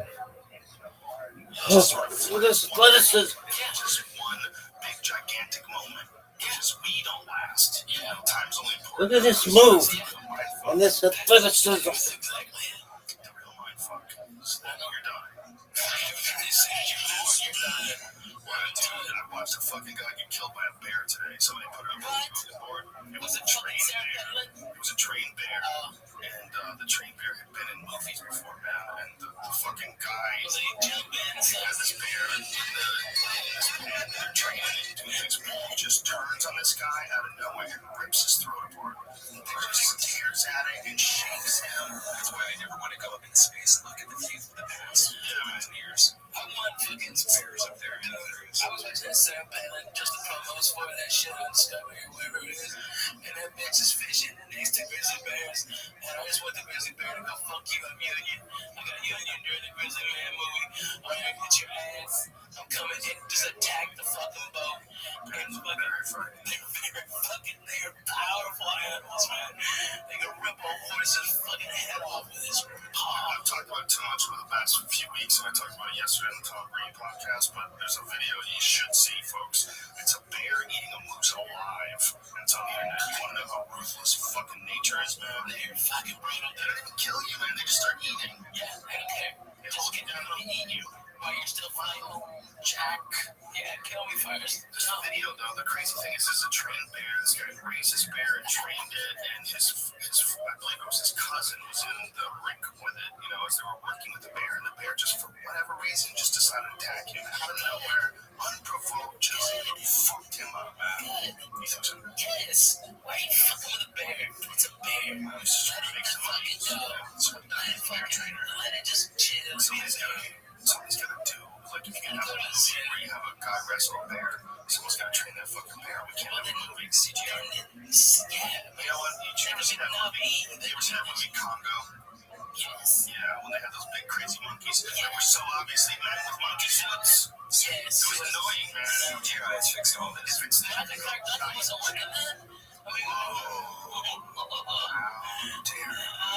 that's my favorite earthquake joke. Oh, I mean, new earthquake, the comedian earthquake. What is that? He said that he went on an audition and saw before Planet of the Apes, there's something Michael Clark Duncan in there, and he called his agent and just left. He said that motherfuckers didn't need makeup. How rude. I'm sorry, that's hilarious. Alright, I'm sorry. There's everybody trying to get back to the club. Actually, do you know they're protected by the Mariana Trench? The lowest place on earth. They're protected by it? How are you protected by the lowest spot on earth? The immense cavern takes out a lot of the energy from the tsunami, how deep the water gets. Really? Yeah, so they are protected by a reef, and they're protected by the Mariana So Trench. they've never been jacked by a tsunami? No, they come, but they don't get the full width and breadth of it. You know, a lot of the energy's lost in the canyon. Is that trench where they recorded that insane biological sound? I know they call it the whoop. There's one crazy sound that they recorded that's so many times louder than anything they ever recorded that was biological under the water, and they know it's biological. They don't know what it was. It's like mayhem underwater. That's and that guy he's a little much, right, baby? Yeah, man. I love that guy. I met him at this podcast. Mysterious Spectrum. That guy is a killer. Yeah, he's I look in his eyes and I'm like, yeah, that's a guy I want to fuck with. Like, he never loved to hurt me. Well, Like, it'd be just a he good enjoys fighting. Yeah. He enjoys it. He's fucking good at it. He likes it. That's what he's supposed to be doing. Yeah. You know, there's a broad spectrum of human beings. Yeah, man. I totally agree. Everybody's supposed to be doing their thing, you know? Yeah, man. Sometimes people find their thing that matches up to their personality, and sometimes they just find it. Imagine if he just didn't get into fighting, and instead he was like, I'm just gonna work at Toys R Us. And like, you're just like, oh, I'm sorry. Fucking fallen day waiting to happen. That would be a problem. Fallen day waiting to happen. Yeah, that would be a fucking problem. Like, I'm always nervous when I hit Bravo late at night. Why? Have you seen him drunk? I've seen him drunk. He's not wearing your shirt. It's just the idea that he can tell you anytime he wants. Yes, it is very scary. And the fact that there is nothing I can do. And then he tells guys that are like double his size how he choke them out from underneath. Okay, and I've never even heard that. I didn't know what that was. And he's laughing about it. Oh yeah, I do. I climb up it. Okay, and then like fucking like lock him and choke him out and shit like this. And I'm like, It's so weird because I don't get that from any bro. As a I'm like, when they have like, I fear. oh yeah. And he's always so happy. Yeah, you know, the difference is the guys that are competing, guys who are like actively fighting and they all are super. They have to always be ready to train and spar and always thinking about competition. They're always training hard. They're always ramped up, you know. And the most really common bands is around his exaggerated personality. That's just who he is. He's always been like that. I've known him forever. You have too. He's always been like that. Like just the fact that they're in competition mode, that's like some primal shit. You're at 9 all the time, you know. Your senses are heightened. You're training for combat, man. That's like some serious shit. Imagine that chair every day. Like from the Spartans, how they, you know, they get the cats and get down, Toughened up. you know, and then they escape and they go rape and steal a girl out at night. You know, Sparta was fucking, these guys, they were warriors. It's all crazy to think about what pussies we are today. And that people had to be like that at one point in time for us to get to today. They had to be strong. They had to be able to fight off fucking animals and hordes of invading tribes. You had to be strong to stay alive just a few thousand years ago. It's crazy. It's very strange. 3,000 to 150. Yeah. 150 fucking years, 2 lifetimes. Dude, the Wild West, that was the 1800s. Yeah, 1865 was the abolition of slavery, right? Was it 1875 or 1865? 65. And then you've got, you know, fucking cowboys and Indians going to war. Just fucking Apache knife fighters. Oh, those guys are nasty. Did you see the thing where Obama got in trouble because he was talking about City Wall? And he was recognizing that City Wall was a hero. You know, it's like, I guess he's part of what he has some child. And like a lot of fucking Americans. You know, it's funny because we're acknowledging now that we've integrated the American Indian into the whole American culture, like they're part of us. Now we're sort of acknowledging that the original Americans just fucked them. You know, and this guy fought back, and this guy's a hero for fighting essentially us. Well, you know, it's mind-boggling when you say, you know, we're the land of the free because of an act of terrorism. Tell that to Willie Nelson. He's fucking gonna be in jail. I know, man. It's crazy. For like days. Yeah, dude. You know, we say that, we discard all this patriotism and stuff. And if you go set up all the Tea Party, which is fucking like dumb-dumbs, all of you that are mad at the black guy are saying, you know, we're Tea Partyist, okay? Look at the move. I'm not talking about a terrorist act. That was a terrorist act. It was not an act of war. You know what I mean? We call it rebellion because we're on this fucking side of it. But it was basically a terrorist act. If white guys today dressed up as Arabs, okay, and attacked a private company and destroyed property, we'd call it a terrorist act. Okay. Right? And that's exactly what we did. Right. Okay. It's terrorist act. Yeah, I know. Yeah, and that's how we bore our nation. And we, the same thing, that, you know, we accuse Afghanistan of being terrorists because they want to kill us, or they killed this many and they don't want to be under our fucking law. Out there, we be an empire, like the fucking British were to us. Well, we're a lot crazier than that. We're more crazy than any empire. We have military presence in over 100 countries. Yeah. You know what that means? We got guns all over the world and jets and American soldiers ready to go. What's up? Who's ready to go? Strategically placed in all sorts of areas where you can get jets to them in time. I mean, there was about this fucking military guy. No. I was better trained and prepared since they don't have any food. But he's about to die. He's already named his successor. But look at this son, guys. his son's ready to jump in. He looks like he's a nice young guy that plays StarCraft. Finally, Dad's gone. I can play StarCraft with all my friends. Yeah, right. StarCraft, it's not as fun. Once you have nuclear weapons, you can use it. I'm telling you, man. They bomb the fuck out of that island. Yeah, they shell the shit out of it for hours. They flat there. South Koreans, yes, they kill idols and some people. Yes, You're upset about something. Okay, this is a big conversation. You should go Google. they killed 47 South Korean sailors. They jammed the fucking ship and sent it sinking. We got you on tape, bitch. They fucking blew up a battleship. Not a battleship, it's like a trawler of the South Korean Navy. They blew it up. Killed 47 sailors. That's an act of war. 2 dudes died. 2 dudes. On the shell, And they both died of AIDS. To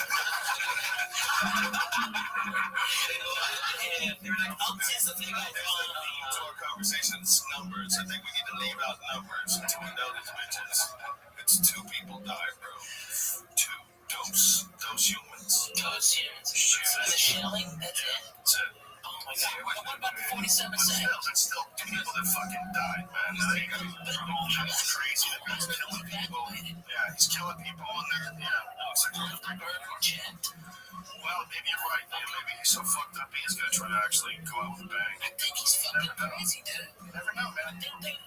Don't underestimate Cuckoo. You gotta be pretty crazy to want to be some sort of a leader like that, leader of a country, or called leader of anything. To be that arrogant that you should be the main person, it means really just playing up on a flaw in human nature. The flaw is the necessity of the alpha, where we're always looking to the one person that we be led by. That's how all tribes of animals deal with it. Tribes of wolves do it, tribes of monkeys do it, and tribes of humans do it. We need one person, even that one person isn't qualified, as long as there's one person in that position. That's why, the soul cerebral thing is possible. You don't have to be qualified. You just have to be in the position. This fucking guy isn't qualified to be the president of North Korea. You tell me other North Korean people haven't said, listen, I'm a lot more reasonable. I can get shit done within the country. We can do better. Like that. Yo, there he is. How you living, pimp? You slanging dick like it's going out of style, son? Sure, what's up? Kicking ass, taking names, wink. Every day's a holiday, every meal's a feast. What's good in your neck of the woods, my friend? Not much. I just been smoking along and doing different things. Playing Oblivion, remaster. What's on your agenda for today? Not much. I'm gonna be not much. Probably smoking, doing stuff like that. Man, when I grow up, I want to be you.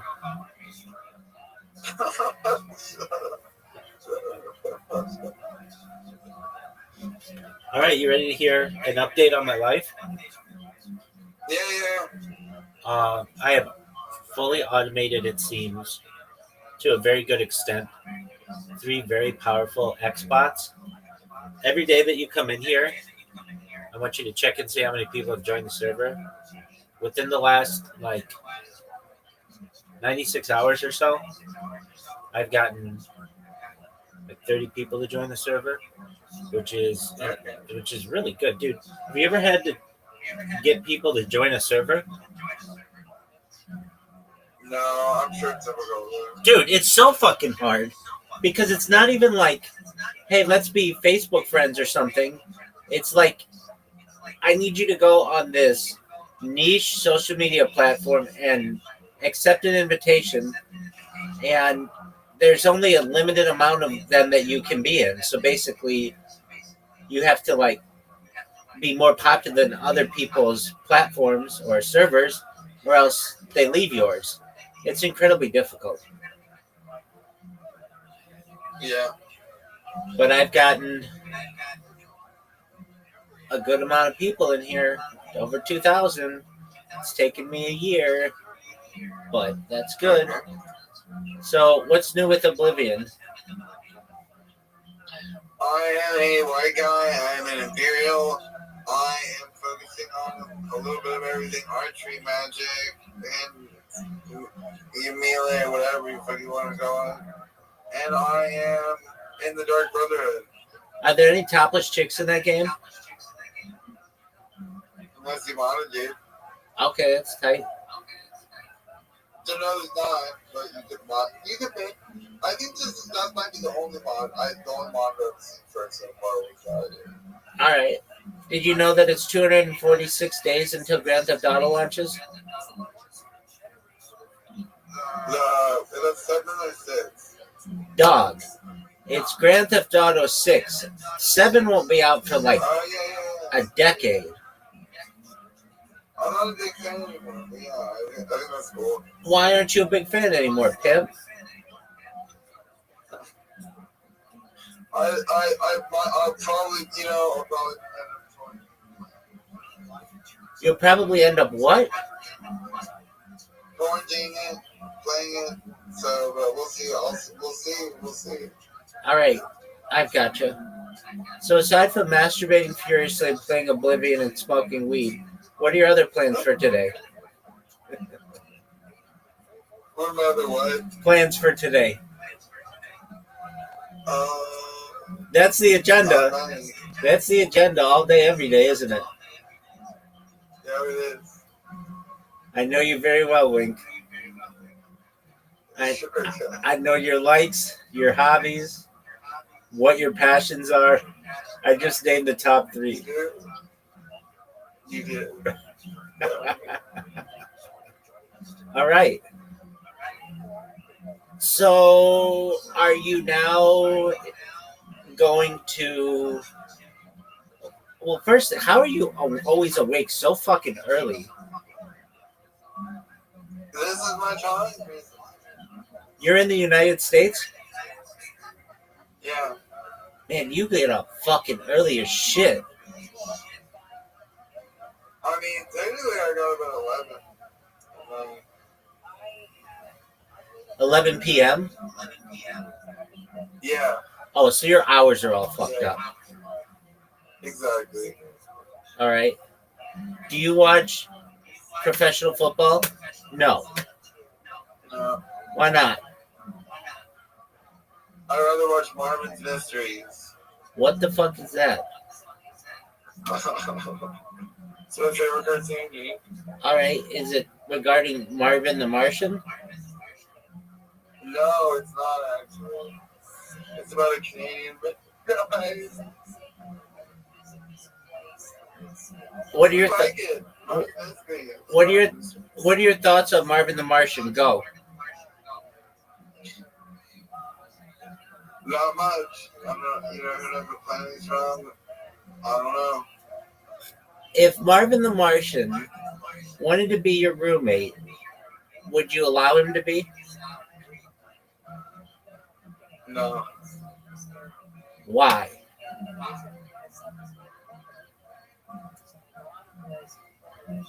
Yeah, I'm not a roommate with aliens. Do you know from where Marvin the Martian is? No. Mars, dog.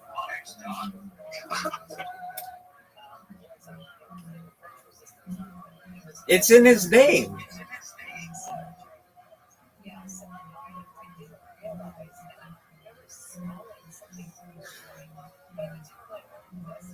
How did you not know that? I don't know. That's a good point. Excellent. Excellent. All right. Would you live with Bugs Bunny if Bugs Bunny were homeless? Huh? Wait, start over. What is that? Would you live with Bugs Bunny if Bugs Bunny were homeless? No. Why not? I don't think I live with cartoon characters. What about Peter Griffin? Definitely not. What about Jessica Rabbit? No, well, you got me there. I know the way to your heart, son. All right. If you had to live with either Peter Griffin or Homer Simpson, who would you choose? Neither, please. No, you have to. No. How would you answer it? I think Homer Simpson probably does less, but he'd be calmer. Peter would always be like doing shit, and that would cause a lot of trauma. So I think I'd get along with Peter more, but I'd probably just want to be his friend and not want to live with him. All right, fuck, marry, kill. Lois Griffin, No, I don't. Marge Simpson, and Jessica Rabbit. Go. Because about the smog. I asked you a very important question, Wink. The people of the world want to know the answer. Fuck, marry, kill. No, I'm not answering. You must. No, I mustn't. All right, then I'll give you another question. If you had to employ Peter Griffin, Homer Simpson, or Marvin the Martian, which one would you choose?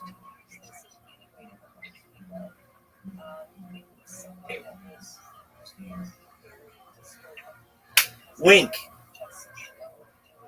What? Assuming that they could all work for you, who would you rather hire? Peter Griffin, Homer Simpson, or Marvin the Martian? Go.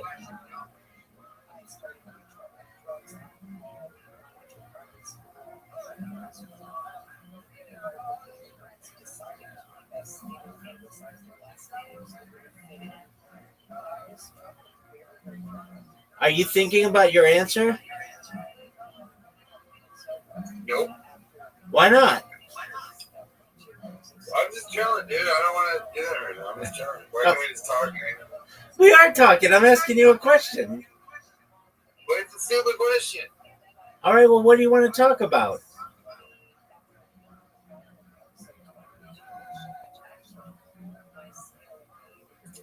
Let's talk about one of the things that you originally said you talked about when I first got to the server, like green hydroponics or fucking radioactive nuclear fusion, whatever. All right, do you know who Bob Lazar is, the former S4 engineer? I do. Amazing. What are your thoughts on him? I think he's pretty consistent in his answers. I think he seems like he's telling the truth. Yeah, Wink, you're exactly right, man. I agree. I think he's a fucking American hero. I saw the like the the 80s video of him in the car. That was interesting. Like he's like trying to get his story out. Yeah, dog. Where he has the jet-powered Honda.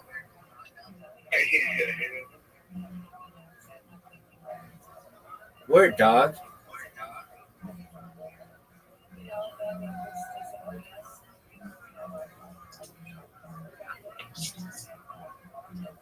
All right, so let's ask this. If you were the manager of a fast food restaurant, would you hire Bob Lazar if you needed a job? Yes. Excellent. Would you ask him all the questions that you could? So, one moment. Yo, what up? Hey, that's a really cool symbol. How you living, dog? How you living, Hale? That's cool.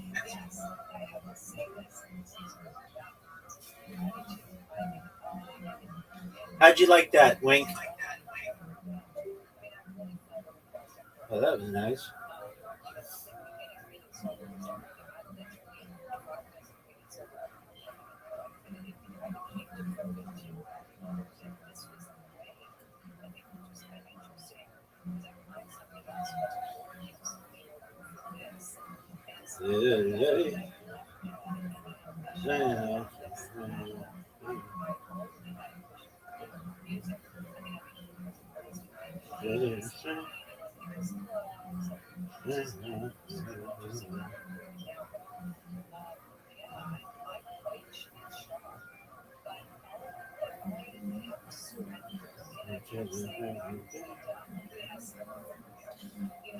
So tight.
Oh, that fucking stance is so funny. I'm hollering. All right, kid. Do you think you're taking an L this week? If we win, that's it out. We're gonna win the whole thing. Of anybody's team that I have had fear, of which I had fear, it was you.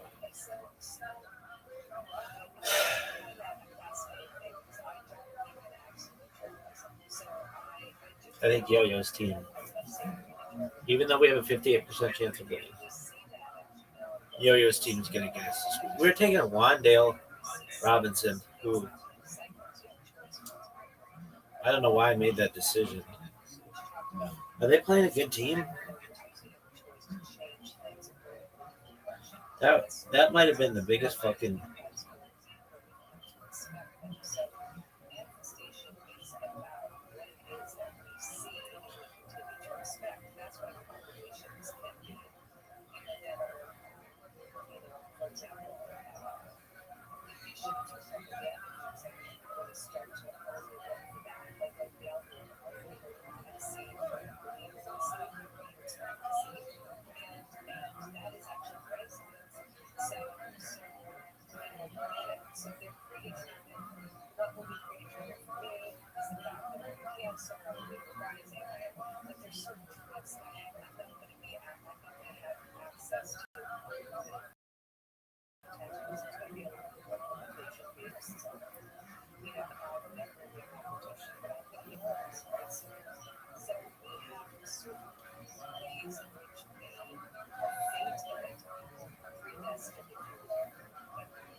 League winner. I don't know how I feel about that move. Sure gonna make tonight fun. Na, na, na, na, na, hey, remember, na, na,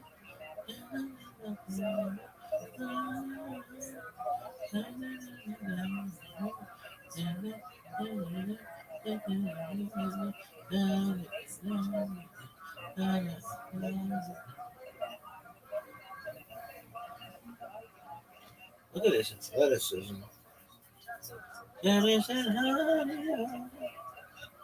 Look at this move.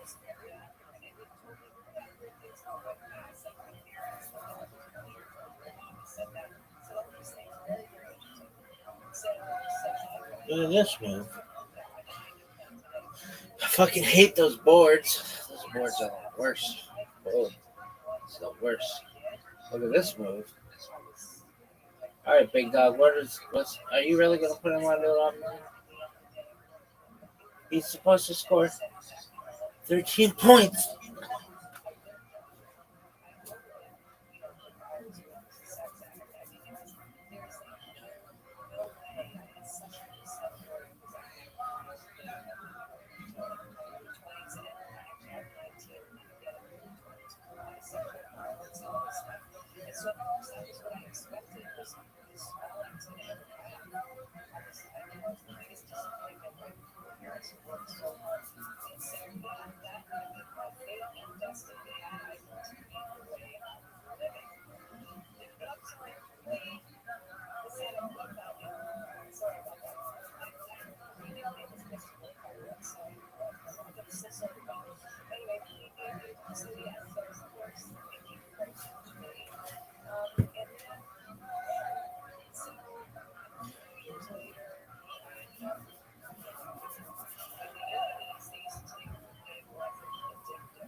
Look at this athleticism.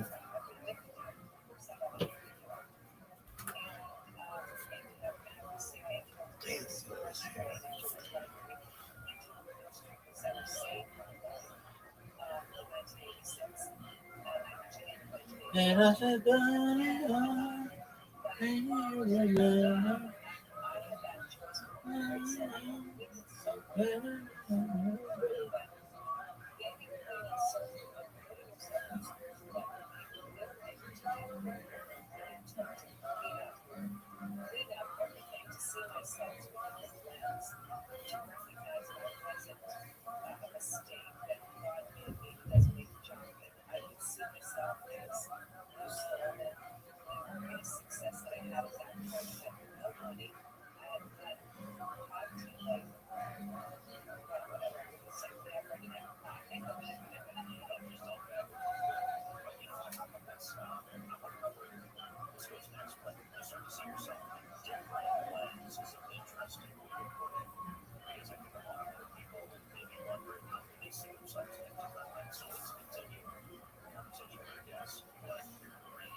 Abdullah.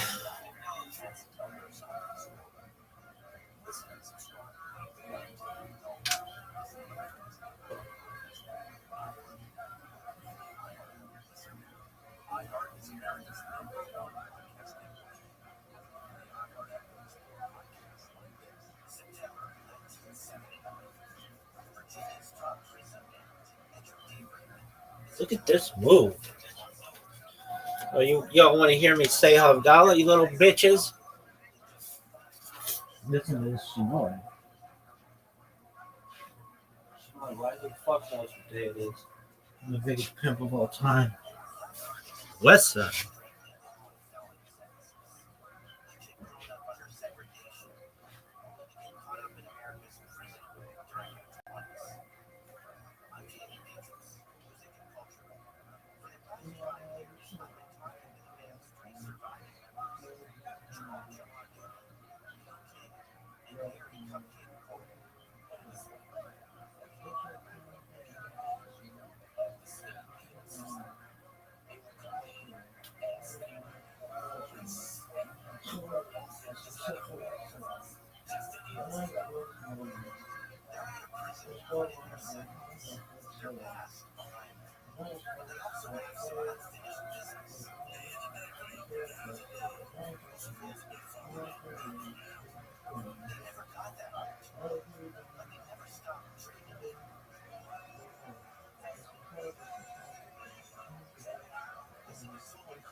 That's how we do. What up? What up? Yo, what up, David? How you living, pimp? David, can you hear me? Hope you're having a wonderful day, David. Shavuot, pimp. If you sell these later on, that automatically makes them muktzah. But if he doesn't want to sell them, they're not muktzah. We learned about the concept of muktzah machmas Shout out to David. something that doesn't have And David's dog. usage, like a stone that is not a kli. Or in the Gemara's example, you have a branch of a palm tree. It's for firewood. Muktzah machmas. How do you switch that into not being muktzah on Shabbos? According to Rabbi Shimon Gamliel and Shmuel, all you need to do is think about it in your head. Machshava. Say, I want to sit on these branches forever, or according to some Rishonim, for this particular Shabbos. Rav says, no, you have to take action. You have to tie these branches together or something like that. Just like Rav Chanina ben Akiva, he told his Talmidim in a time of an emergency, it was either Shever Brachas or during Shiva, he said, go outside, 222. think about these branches that we want to sit on them on Shabbos. 2022. But in a typical day, without an emergency, he held, you have to take action. Rav Ashi says, you don't have to take action, but you have to sit on that branch. If you sit on it, then you show that you want to use it for non-muktzah purposes. There's actually a brayso that says that if you have cotton or wool that you want to put on a wound, so you need to dunk it in some oil and tie it to your hand in order to go out with it on Shabbos, not be over on its up. However, if you used it in that fashion before Shabbos, that shows that's how you want to use it. It's no longer muktzah. Same thing would happen if you have straw. Straw is muktzah because they used it for building materials. So if it's on your bed, you're not allowed to smooth it out because they're muktzah. You smooth it out with the rest of your body, not with your hand. However, if you used it before Shabbos, you lay down on the bed, so you showed, I want to use it for a bed, or it's designated for the animal feed, then it's not muktzah anymore. If you take let's say a bucket of sand. Sand is muktzah. You bring it to your house, you want to use it to cover spit or whatever you have in your house. In those days, the floors weren't made out of concrete or tiles. It was just dirt. If you designate a special spot for this dirt, it's not muktzah. Otherwise, it comes bubbled to the floor and it's muktzah. It's very possible, the Gemara says, the Rabbanan agree in dirt. Because dirt, you can't take action. You can't tie dirt. You can't change the composition of the dirt. And therefore, maybe they agree that in dirt, you don't need to take action. When it comes to shining kalim, you can shine a kli on Shabbos, but you cannot shine silver with tartar, with some sort of something that takes off a layer of the silver. But you can be medayik and say that you could use sand and nectar, which some translate as alum. The problem is that there's another brayso that says you cannot shine your silver with nectar and sand. So what do? So there's three explanations the Gemara gives.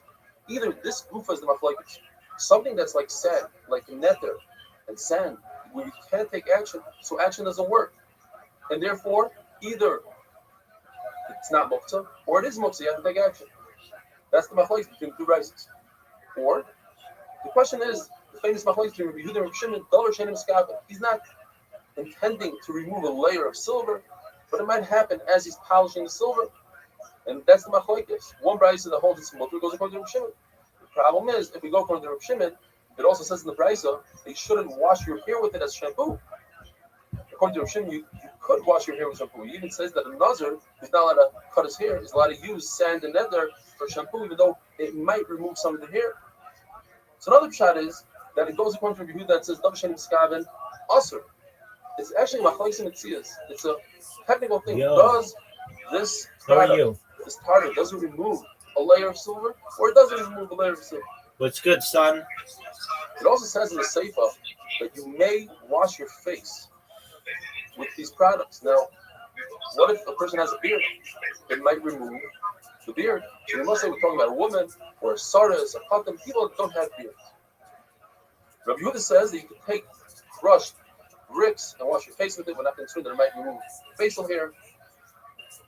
Rabbi Yosef says you're allowed to take crushed pepper according to Rava. Rabbi Yosef says sesame pulp. There's something called barda. It's made out of a third of violets, a third of aloe vera, and a third is hadassah. If you have that concoction, you can use it on your face. But if it's more than a third of aloe vera, then it becomes dangerous and might remove hair. According to Rabbi Yosef, even up to 50% is mutter. The Gemara tells us that Amemar and Ravashi used this on their face, and Mar Zutra didn't. And there's a fundamental machlokes here. Whether a man could use beauty items, these different products that beautify a person, is it Yilbash Gaber Simas Isha? Are you acting like a woman? According to Mar Zutra's also. According to Amemar and Ravashi, very interesting. It's actually a mitzvah. You have to take care of your body. Hygiene is very important. And another pshat in Rashi is that when people see a beautiful person, they give shevach to HaKadosh Baruch Hu. There's a vera to be mashmas food, to destroy food. So the Gemara had a question: can you crush olives in order to make them sweeter? But by doing so, you'll be destroying all the olive oil. When it comes to bread, the Gemara says bread doesn't become disgusting, so you can do all sorts of different actions with it. You can clean stuff with it, whatever. At the end of the day, you can eat the bread; it doesn't become moles. In our Mishnah, we learned Rabbi Elazar ben Azariah says that if you have hatmana, you have a pot in a box that's surrounded by insulation, what you do is you tilt the box and you get the soup or whatever you have in the pot. The Gemara explains that Rabbi Elazar ben Azariah is concerned that if you remove the pot, even if the shape of the pot remains, it's us to put the pot back in. We're concerned that the gizei tzemer, the shearings of wool, would fall in and you're going to touch them in their muktzah. But Chacham say, we're not concerned. If they'll fall in, you're not allowed to put the pot back in. But if it has a perfect shape, you can put the pot back in. There's a beautiful flower called likusta. You used to smell it, use it during the meal. So if you put it into some dirt, you take it out, put it back in. So now the hole is large enough. It's not going to move the dirt around. We're not concerned you're going to move dirt on Shabbos. You're allowed to take it in and out on Shabbos. The same thing if you have a knife in a wall between the bricks, we're not concerned you're going to move the mortar, which is a problem of baina, which is baina. If you have a knife, you put it between the leaves of a palm tree. We're not concerned you're going to do much, like you're going to perhaps cut some of the leaf off. And finally, the Gemara says if a person buries turnips How old are you, in the David? ground, if he has some of the leaves sticking out of the ground, he's allowed to remove them on Shabbos. We're not concerned that he's going to plant them under, let's say, a vineyard and it will be over flag, or he'll plant them Okay, on. you gotta go, dog. That's not considered planting because what Take he's doing care. is he's just storing it. He's not chayav b'maasros because he just stored it. The worst problem is how does he remove that on Shabbos? By removing it, he's going to be moving dirt. You see that moving dirt is not the issue like the Gemara told before. The Gemara remains in a question. Have a wonderful day.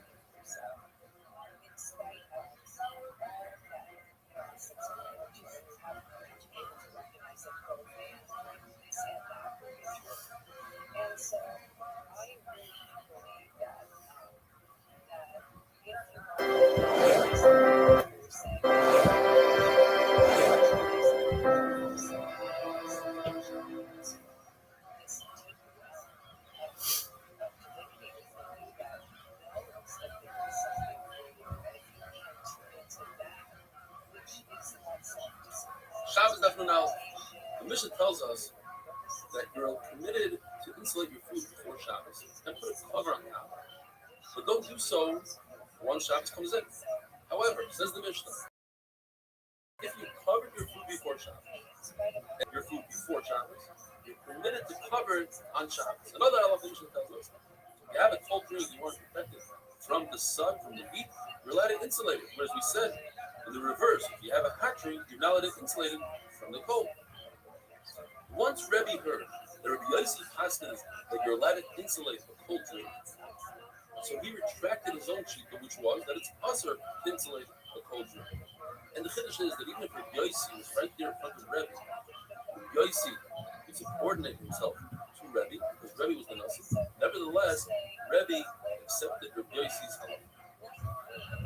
Why? Because from the Chachamim, they treasure each other, they mechavev each other. And the Gemara on the Bek says that there's a shita that actually holds that it's also to insulate cold drink, protect from the sun. Nachman wanted to make a statement and he wanted to show everybody that halacha is you're allowed to insulate a cold drink. And not only that, he said you're allowed to use water that was boiled up by a guy because anything that's you're able to eat before the bishul akum, there is no problem with bishul akum. So he told his servant Daru, go ahead and do those three things. And Rabbi Ami was very upset at him. He held that other chashiv like Nachman should not act like that because other people are going to take it as if you're allowed to be mekel and halachos. It's also to do a tamana with something that's most valuable. You're not allowed to insulate with a device that increases heat, like salt and other things that we mentioned the other day. If you're doing a tamana with something that's not most valuable, you already did a tamana. You're already insulated. You're allowed to add another layer. Explains we're treating a meal. Not only that, you're allowed to take off all the layers, and we don't say, "Oh, you just started over," and from that point on, you put on a much thicker layer. It's not considered hatmana. The only isser of hatmana is in that original pot. If you take a pot and you pour it into another pot, you're showing that you don't care, that you're cooling off this food anyways. So there's no sense in saying that perhaps he's going to go ahead and boil it up again. He's already in the process of cooling off the food. If a person takes his food and puts it in a box, and the box cover is muktzah, it's also to take the food out. If the box is slightly ajar, it's slightly open, then you're allowed to take the food out. Obviously, if the top is not muktzah, then it would be mutter to take the food out. The Gemara tells us you're allowed to take a metal urn and put it on top of an earthenware vessel, even though the earthenware vessel is much hotter, as long as you don't want to increase the heat, you just want to keep the heat in the urn. And of course, the opposite is also true. You're allowed to take earthenware and put it on the metalware, and you're allowed to put metal on top of metal, and earthenware on top of earthenware. And then finally, for this pair, it's also to defrost ice cubes in the sun, in the heat, defrost snow, but it's mutter to take ice cubes and put them into a drink because the defrosting happens on its own, and with that, Hadrin Allah, Hadrin Allah. And now we're going to start the parak, Is this the right so shvisas behema? You have to make sure that your animal keeps Shabbos. That your animal is not over on the lamitas malachas, just like you're not allowed to be over. Therefore, your animal is not allowed to carry on Shabbos. What constitutes carrying? Walking just around 4 hours, going from Rishus to Rishus, but with what? Is a chain that you protect your animal, it's in carrying, is a knife, some sort of jewelry that it wears, beautify itself. What's considered carrying? Says the Mishnah.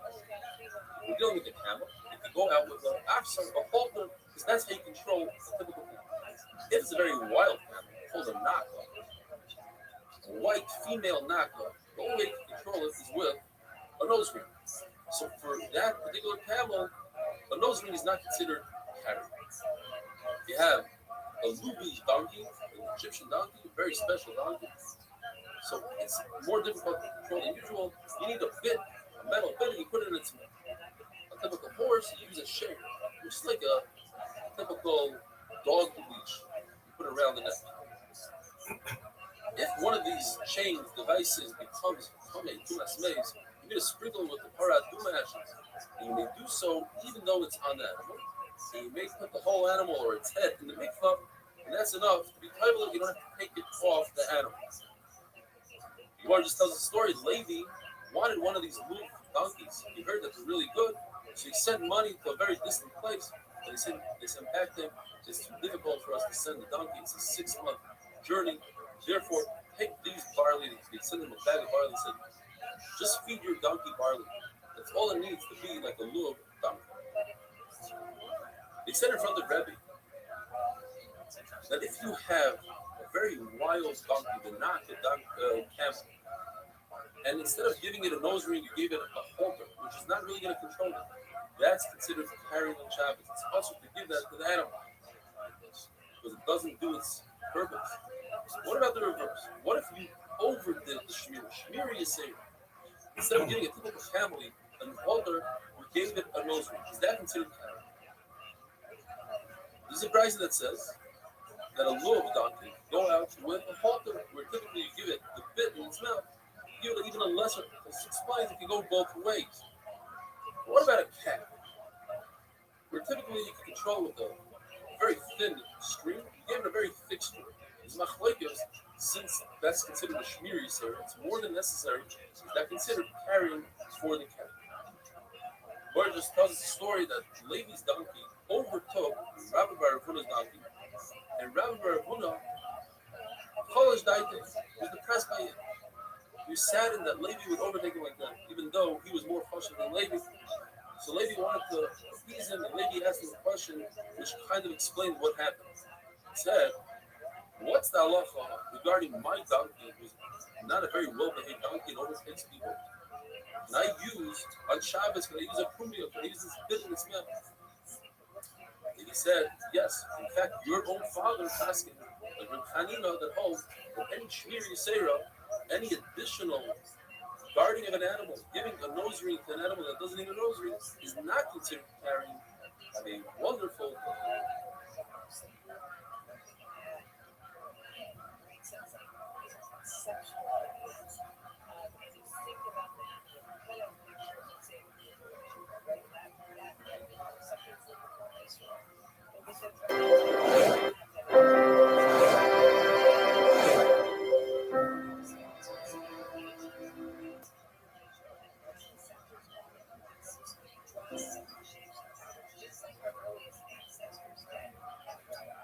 Shabbos Dafim Beis. How's everybody doing? The other day we were learning about different leashes and collars that an animal is allowed to go out on Shabbos doesn't constitute total carry on Shabbos. Today we're discussing goats. The goat has a very narrow head. If you were to put an afsar or a halter on it, it could easily sneak its head out of it, and therefore it doesn't accomplish much. If it doesn't accomplish much, that constitutes carrying on Shabbos. Therefore, you cannot put an afsar on a goat on Shabbos. If you want to put an afsar on a goat on Shabbos, what you must do is drill a hole through its horn and put the afsar through it, and therefore you won't be able to get out of it. The Gemara remains in a suffix of pekum. What if you attach the leash to the goat's beard? Very interesting question. On the one hand, it's very painful for the goat to get out of it. And on the other hand, if you really wanted to, you could shake back and forth and it'll get out of it. The Gemara remains in a suffix. If you were to take a leather piece and tie it between the horns of a cow, if you did this, for decorative purposes, according to everybody, that's considered carrying. Nobody in the right mind wants to decor a cow. However, if you put it there in order to lead the cow, that's machlokes. Rav says it's also, and Shmuel says it's not considered carrying. The big problem for Rav is paraduma.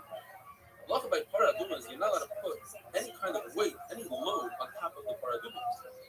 On the other hand, halacha is that if you put a leash on a paraduma, that doesn't constitute a weight. It's not a load. The question is why? According to Rav, you're not allowed to go out on Shabbos with a leash on a cow. That should constitute a load. There are three answers given. Rabbi says we're discussing a case where you're trying to transport the paraduma to another city.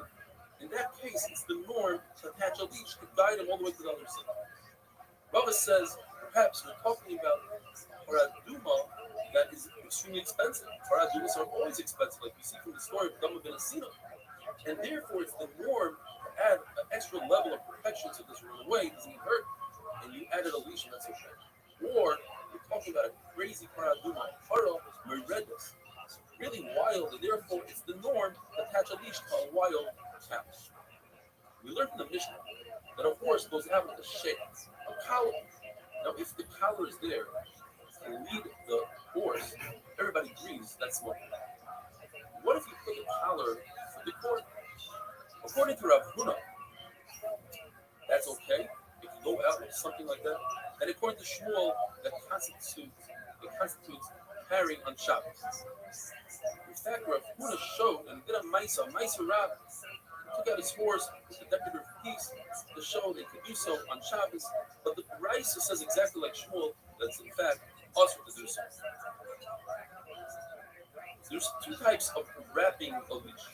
There's wrapping a leash all the way around the horse's neck, and that is there for the Look at this. provided that you leave enough room for your hand to grab it, or other Chatterachi where the leash is slightly longer and you can grab that.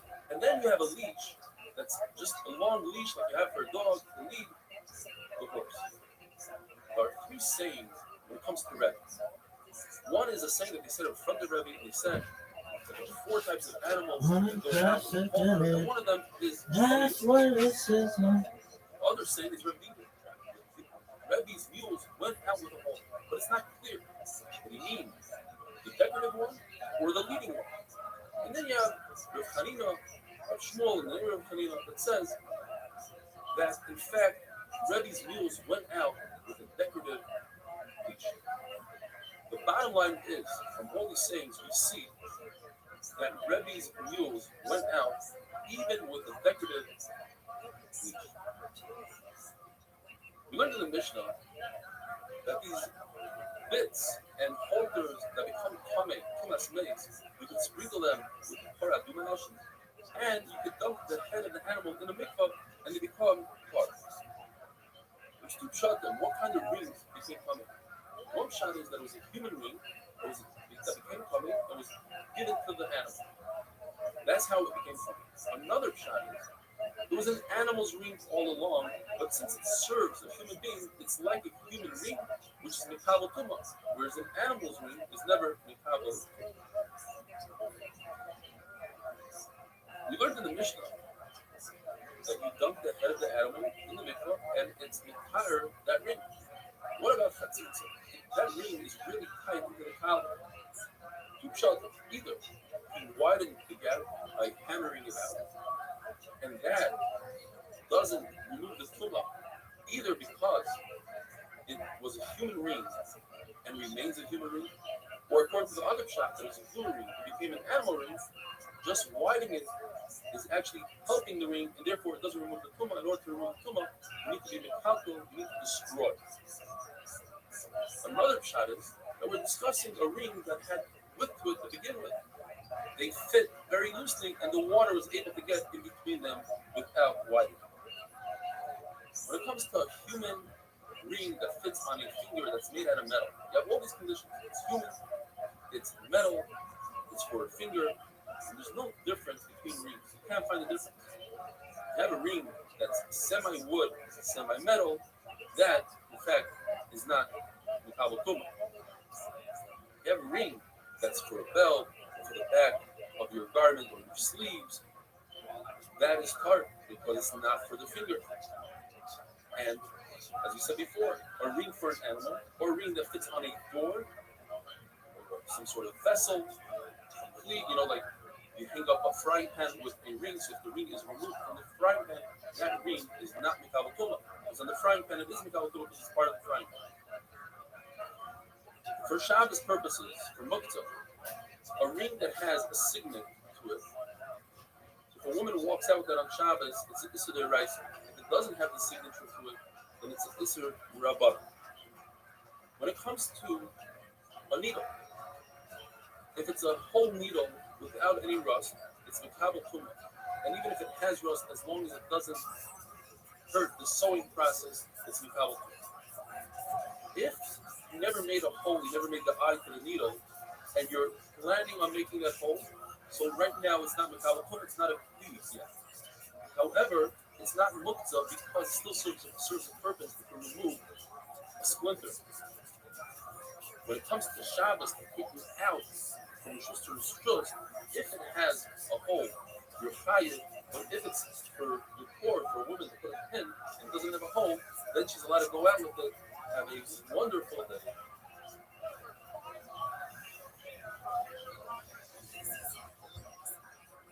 That is fine.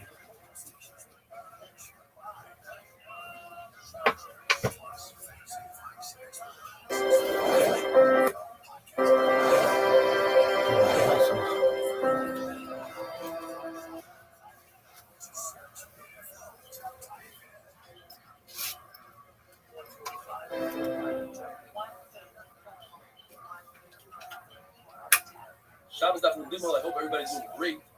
Mishnah tells us there's something called a merdas, a saddle cloth. It's much wider than a saddle. The saddle goes on top of that and provides it for the donkey. So therefore, the donkey is allowed to go out into Rabbi with a saddle cloth, provided that it's tied to the donkey. You don't have a shash that'll fall off and you pick it up.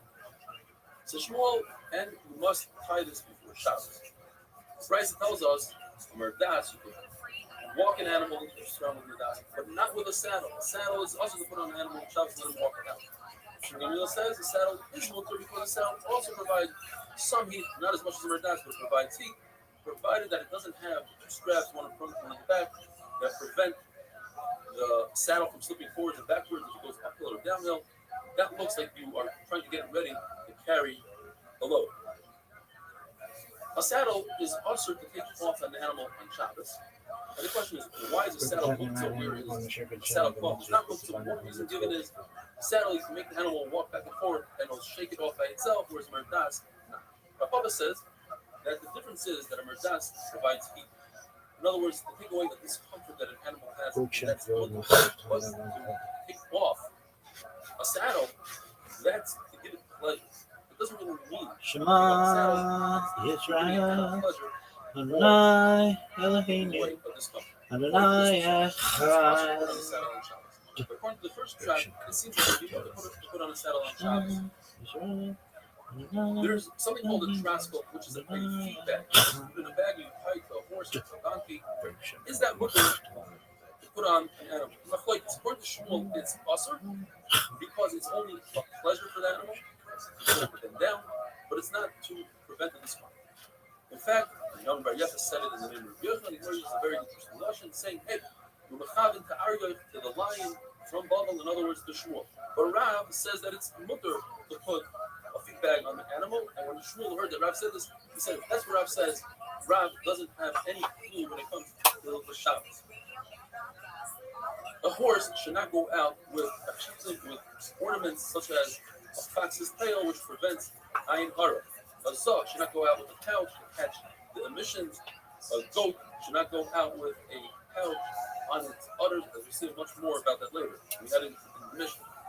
A cow should not go out with a muzzle, because all these are considered a masui, a burden. A shoe on a cow is also because it might slip off. We're not talking about a horseshoe, which is adhered strongly. And this shoe halacha, the chumrah by an animal that you don't have by a person, because obviously a person could go out with a shoe.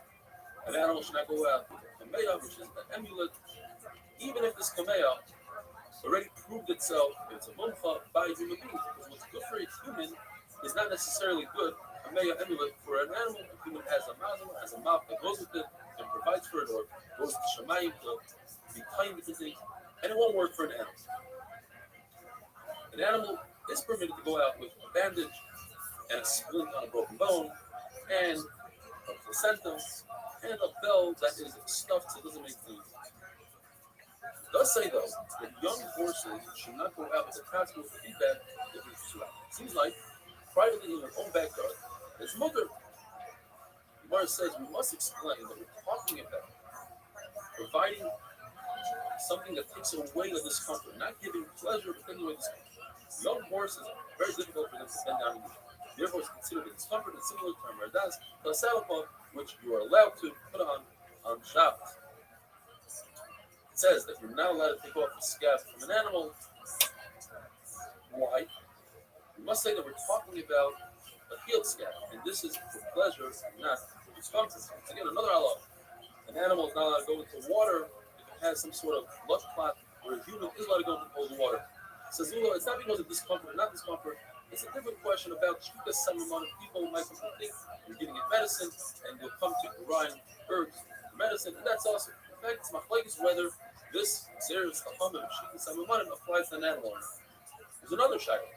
Chachamim make a zera. Let's say Shika Samanim, when you're about to lose money. Let's say your animal will die. It doesn't get go to cold water. Another example is let's say your animal went out of the foot. Are you allowed to call it to you? They're exera, you might have to grab it, and that would be usher.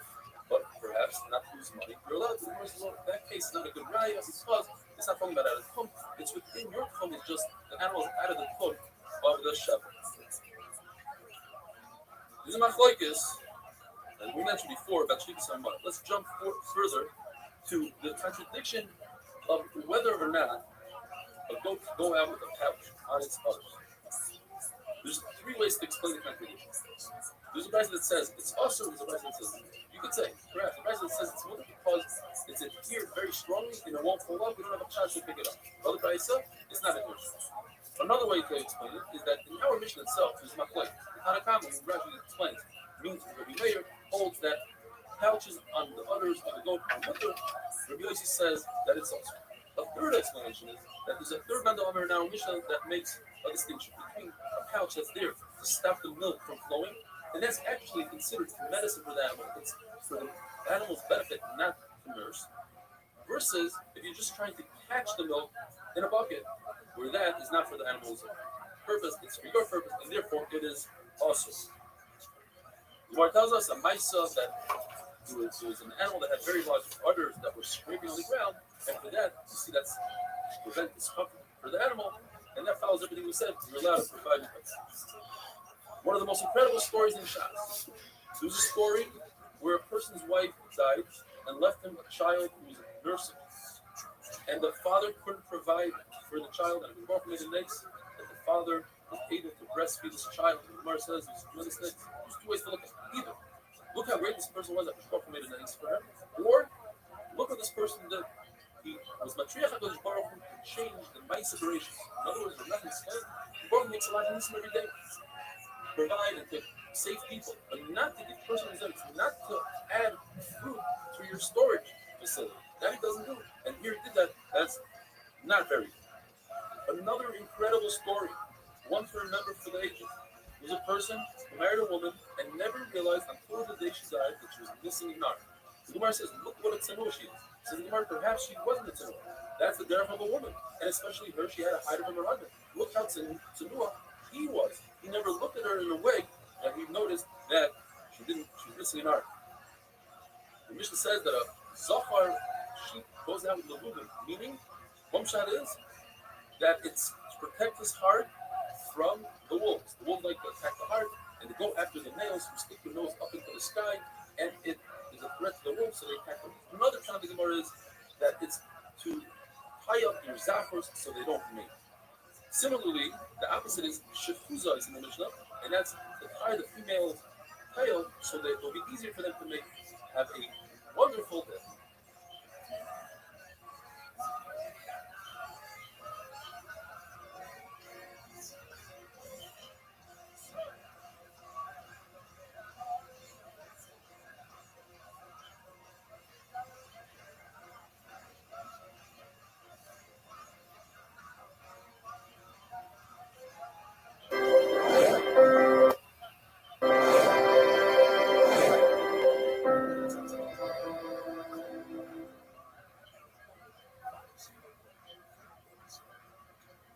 Shabbos Dafin Dalet continue with the list of things that an animal is permitted to go out of the Rabbit and what is not permitted. One of the things is kevulas, meaning that you wrap the tail of the sheep downwards to prevent the male from mating. It comes from a lotion of not producing, not having parents. Which Shlomo HaMelech gave Hiram a gift of 20 cities. Hiram complained and said these cities are kevulas, meaning they consist of wealthy people that are spoiled and don't contribute to society. Rabbi Yitzchak says it's a lesson of salty dirt, hutman that you put into wheat to preserve the wheat. In other words, it doesn't produce. It's soft, and when you step into it, you sink up until your ankle, and you can't plant in that. Mishnah says you can go out with funais. Funais means it's a coat that protects the wool from the day the sheep is born, so that it remains perfectly white. Srurois, as we learned yesterday, can either mean to cover the udders, to dry it out for milk, or to capture the milk. Rav Paskins like Rabbi Yehuda, and it depends. If you're trying to dry out the udders, then you can go out with that. If you're trying to capture the milk, you cannot go out. Shmuel says, like Rabbi Yossi, no matter what, it's awesome. Some people say that Shmuel Paskin like the Man'amah that says that we have to make Xera. In fact, to dry out the udders is okay. But since people don't know how to differentiate between the two, therefore they would glaze on everything that it's awesome. The difference is that if you're in a place that they never try to capture the milk, they only dry out the udders, then it would be wicked because nobody's going to make a mistake. The Mishnah says that a gomel should not go out with pellets. The third pshat of Rashi, that's the one he likes the most, is it's a piece of leather that's strapped underneath the tail of the camel, and on top of that piece of leather, you put a strap. This piece of leather prevents the strap from causing injury to the camel. So a camel cannot go out with this strap. It might fall down and you might pick it up. Unless it's also strapped to the hump of the camel and therefore won't fall off. You're not permitted to tie camels one in front of the other like a train, because that looks as if you're bringing them to the market to sell. But you're allowed to grab all their ropes, their leashes, and hold it in your hand, provided that you don't wrap it around your hand and make two knots. A double knot would constitute lying shatnez if you have ropes of semer and pishtim. To put a needle through one piece of cloth of semer and the other pishtim, that's not shatnez. If you make a single knot, that's not shatnez. You have to make sure that when you hold these ropes in your hand, you don't have a kefach coming out from the bottom, because that would look as if you're carrying the rope. And the rope that's between your hand and the camel should not drag down and come close to the ground. But although the halacha is talking over mashmir one kefach. The halacha is that a human being can plow with an animal. Just two different species of animals that are not allowed to plow together or pull a wagon together. Mishnah says you're not allowed to do something called a rubber. Rubber, according to everybody, there's no flakes in this means you take 1 foot of a camel or an animal, bend it upwards, and tie it like that, and now the camel only has 3 legs. The question is, what does upward mean? There are 3 shots. Either it means that you tie the front and the back leg like that or it means you tie the 2 front legs or the 2 back legs. The third shita means all 3 options.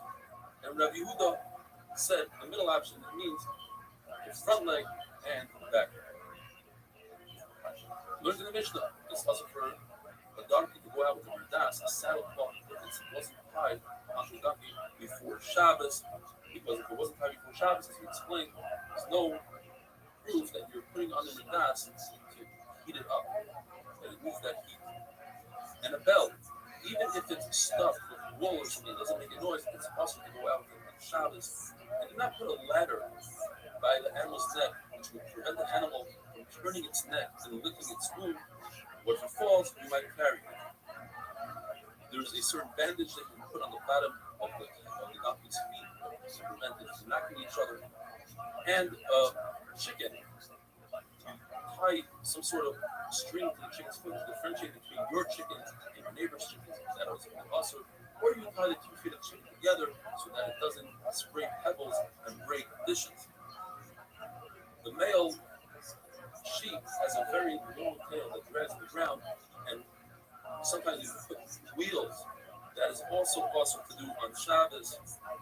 Chanunos is also for Pshat. Either it means there's a toothpick of some sort of wood called chana that you put the nose of the sheep in order to create cause it to sneeze, and by that it sneezes out the worms in its nose. Another man says it comes from the tree of Bryson.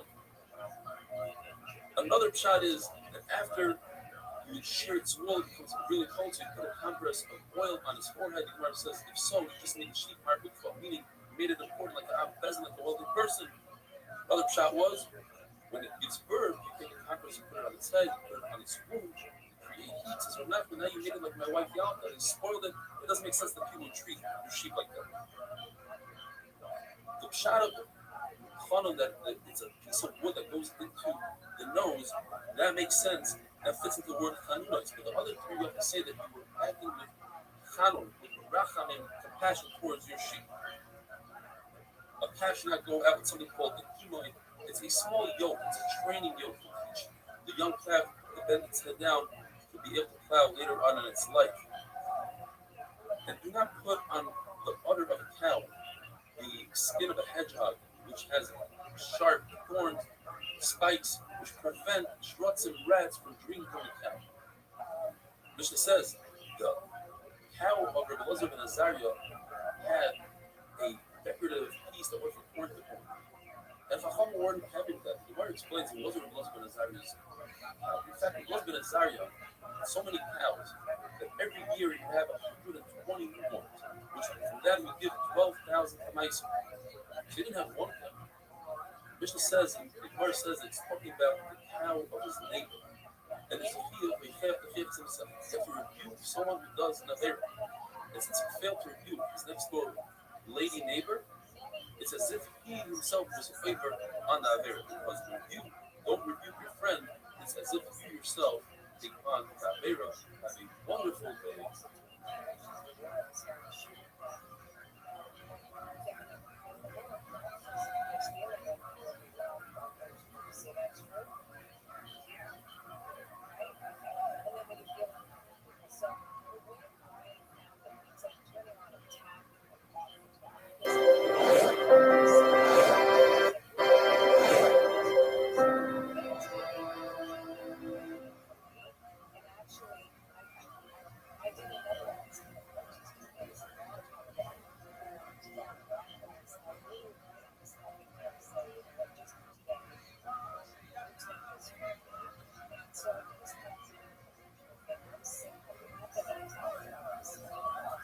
Shabbos Dafnei. The word tells us if a person sees somebody sinning, doing an avera, he doesn't do machal, he doesn't rebuke them, he doesn't rebuke the musar, or if he sees his family, his people from his city, Klal Yisrael, if he has the ability, he's a king, he's an Asi, and he doesn't rebuke them, it's as if he himself sinned. Shmuel ignored a woman who demanded a Torah. Rabbi Yehuda's Talmud says, Rabbi, it says in the Pasuk, if you don't listen to the poor, at the end, they won't listen to you. So Shmuel, Rosh Chabekan, your Rebbe, who's myself, Shmuel, is in Cold War. Rosh, your Rebbe's Rebbe, who's Shmuel's Rebbe, my Rutschald, he's in hot water, he's in charge, he's not better, let him do this part. There's an amazing place for some last year that we don't debate. In the Sugya of Yonim, Lamata, Kafan, Lamata. That place says, because of this Sugya, in Shamayim, Rabbi Yehuda is a top, and Shmuel, the Rebbe, is a top. When your other head, says Shmuel, in fact, answered him well. It wasn't his problem. But the fact that he didn't rebuke his own Rebbe Marukva, that's where the problem is. And that's where Rabbi Yehuda is from. There it says, you must rebuke somebody even if they suffer. You're not sure he'll accept your Muslim. If the person doesn't accept your Muslim, as he points out, you should not rebuke them. You should show you the value of the season. You see that Baruch, even though when he promises something good, he always sticks to his promise besides in one case. When Yecheskel was giving a rule on the future of Uranus, Baruch tells him, Gabriel Hamelech is going to put the letter Kaf on the forehead of Tzadikim to indicate to the Malach and Kabbalah not to kill them, and a Kaf made out of blood on the foreheads of the Rishayim to kill them. Says the Midas Hadith of Baruch, what's the difference between the Rishayim and Tzadikim? So the Reformers, these are Tzadikim Purim, and these are Rishayim Purim. Says the Midas Hadith. But Tzadikim had the ability to rebuke. They didn't rebuke it. His Baruch Hu agreed with the Midas Adin. And in fact, the Malachim came and destroyed the tzaddikim before they destroyed the Rishayim. It started from the Levim and the Misamidas and the Mizbeach as they were playing the kingdom, the instruments that were made out of copper. The six Malachim Kabbalah that the Baruch Hu sent to destroy the Israel were called Ketzer, Abachimo, Mashkos, and Shabbat Makala, fury, anger, wrath, destroyer, breaker, and annihilator. These are the midah of destruction. Why did Abishai Baruch Hu choose the letter Tav out of all the letters? Because it stands for Mitamus, he's going to live, he's going to die. Or Kamo, or Tav and Skusam is the end, this is the end of the Skusam of Rabbi Yaakov. Or the signature of his Baruch Hu is the word Emes. The first letter of Aleph is the last, and the middle letter of Aleph is Mem. Meaning, his Baruch Hu is there. Beginning, he's there. All the way to the end, he's there. The last letter is a Tav. When did the Swiss Abbas stop Achloikos? Either from Rishab and Be'eri, Shmuel says from Chazal's time, Shmuel ben Levi says from the Yo's time, and Yochanan says from Chizkiyo's time. Rabbi says that the concept, no one in this world dies unless they sin. And no one in this world receives pain and affliction unless they sin and amazed it on purpose. He has to explain. Other Rishayim created death in this world because he didn't listen to his Baruch. There's a Maggala that says that the reason Moshe and Aaron died because they also sinned. They should have listened to their Baruch and they should have hit the rod and not speak to the rod. However, there's a bomb question from the Bryce. Bryce says that there are 4 people that never ever sinned. And the only reason they died is because of the Pet of other Rishayim. And they are Binyamin, one of the Shvatim, Amram, the father of Moshe Rabbeinu, Yishai, the father of David, and Hillel, the son of David. In other words, it's possible to die without sinning, not like Rabbi Ami says. The Gemara goes through a bunch of different generations. And whoever says that they sinned is making a mistake. Whoever says Ruvain sins, the Ish is mistaken. Although the pasuk says Vayishkav es Bilam, he was with Bilam, it doesn't mean necessarily Ish. What it means is, the fact is the Torah says that he's one of the 12 Shvatim. He's equal to all the Shvatim and Sittas. So the Torah meant to say is that he took out the bed, he took out the bed of Bilah and put it in the tent of Leah. Some say he even took out Yaakov, the bed of Baruch as well. The Shimon Elazar says it's impossible that in later generations, Reuben's descendants are going to stand with Haribo and scream out, Aru. First is the one who's over on his decision, while their own grandfather was over. So therefore, it doesn't make sense. He was not over on his decision. The Torah says, Yaakov Avinu told Reuben, Chachas kamayim al koisa. Chachas is a Russian place. Hey, Chachas Zayin. What exactly does that mean? A number of shittas. But as it says, it's the words, Pasto chafto zal. You hasten. You are liable because you belittle, referring to Bill. Yeshua says, Sa'at al das. Trample on the law. Papaso, you sin, Zonisa, you over on his will. So the will says, Kilalto, you daven, that it shouldn't happen. Kilalto, you beseech HaKadosh that it shouldn't happen before it happened. And therefore, Zarfot Filosofa, your davening shine. Wazam Idai says, let's put the word Pachas in reverse. It's Zayin Ches Pei, and that stands for Zazato, Pirkato, Parfachati. You tremble, you feel bad, and therefore the sin didn't happen, it flew away. Rabbi says, you remembered, you recalled what the Eidish is for Eidish. So besides what the Holy God, you make yourself sick, you sicken yourself, open Saver, not to be over that area. And therefore, the rational Machabali and refrain from sinning. Whoever says that the sons of Eli couldn't sin, although it says in the Pasuk, referring to Eidish, Asher Yishkevim, they were with these women in the Amidah, it doesn't mean necessarily Eidish. In fact, Chafni, the son of Eli, is comparable to Pinchas. And since the Torah tells us that the grandson of Pinchas brought a mikvah as a claim, therefore it's impossible that he's over an Ish because somebody that's over an Ish cannot have descendants that brings Rabbanas and Tzanikim. Chafni is like this. That's one shot.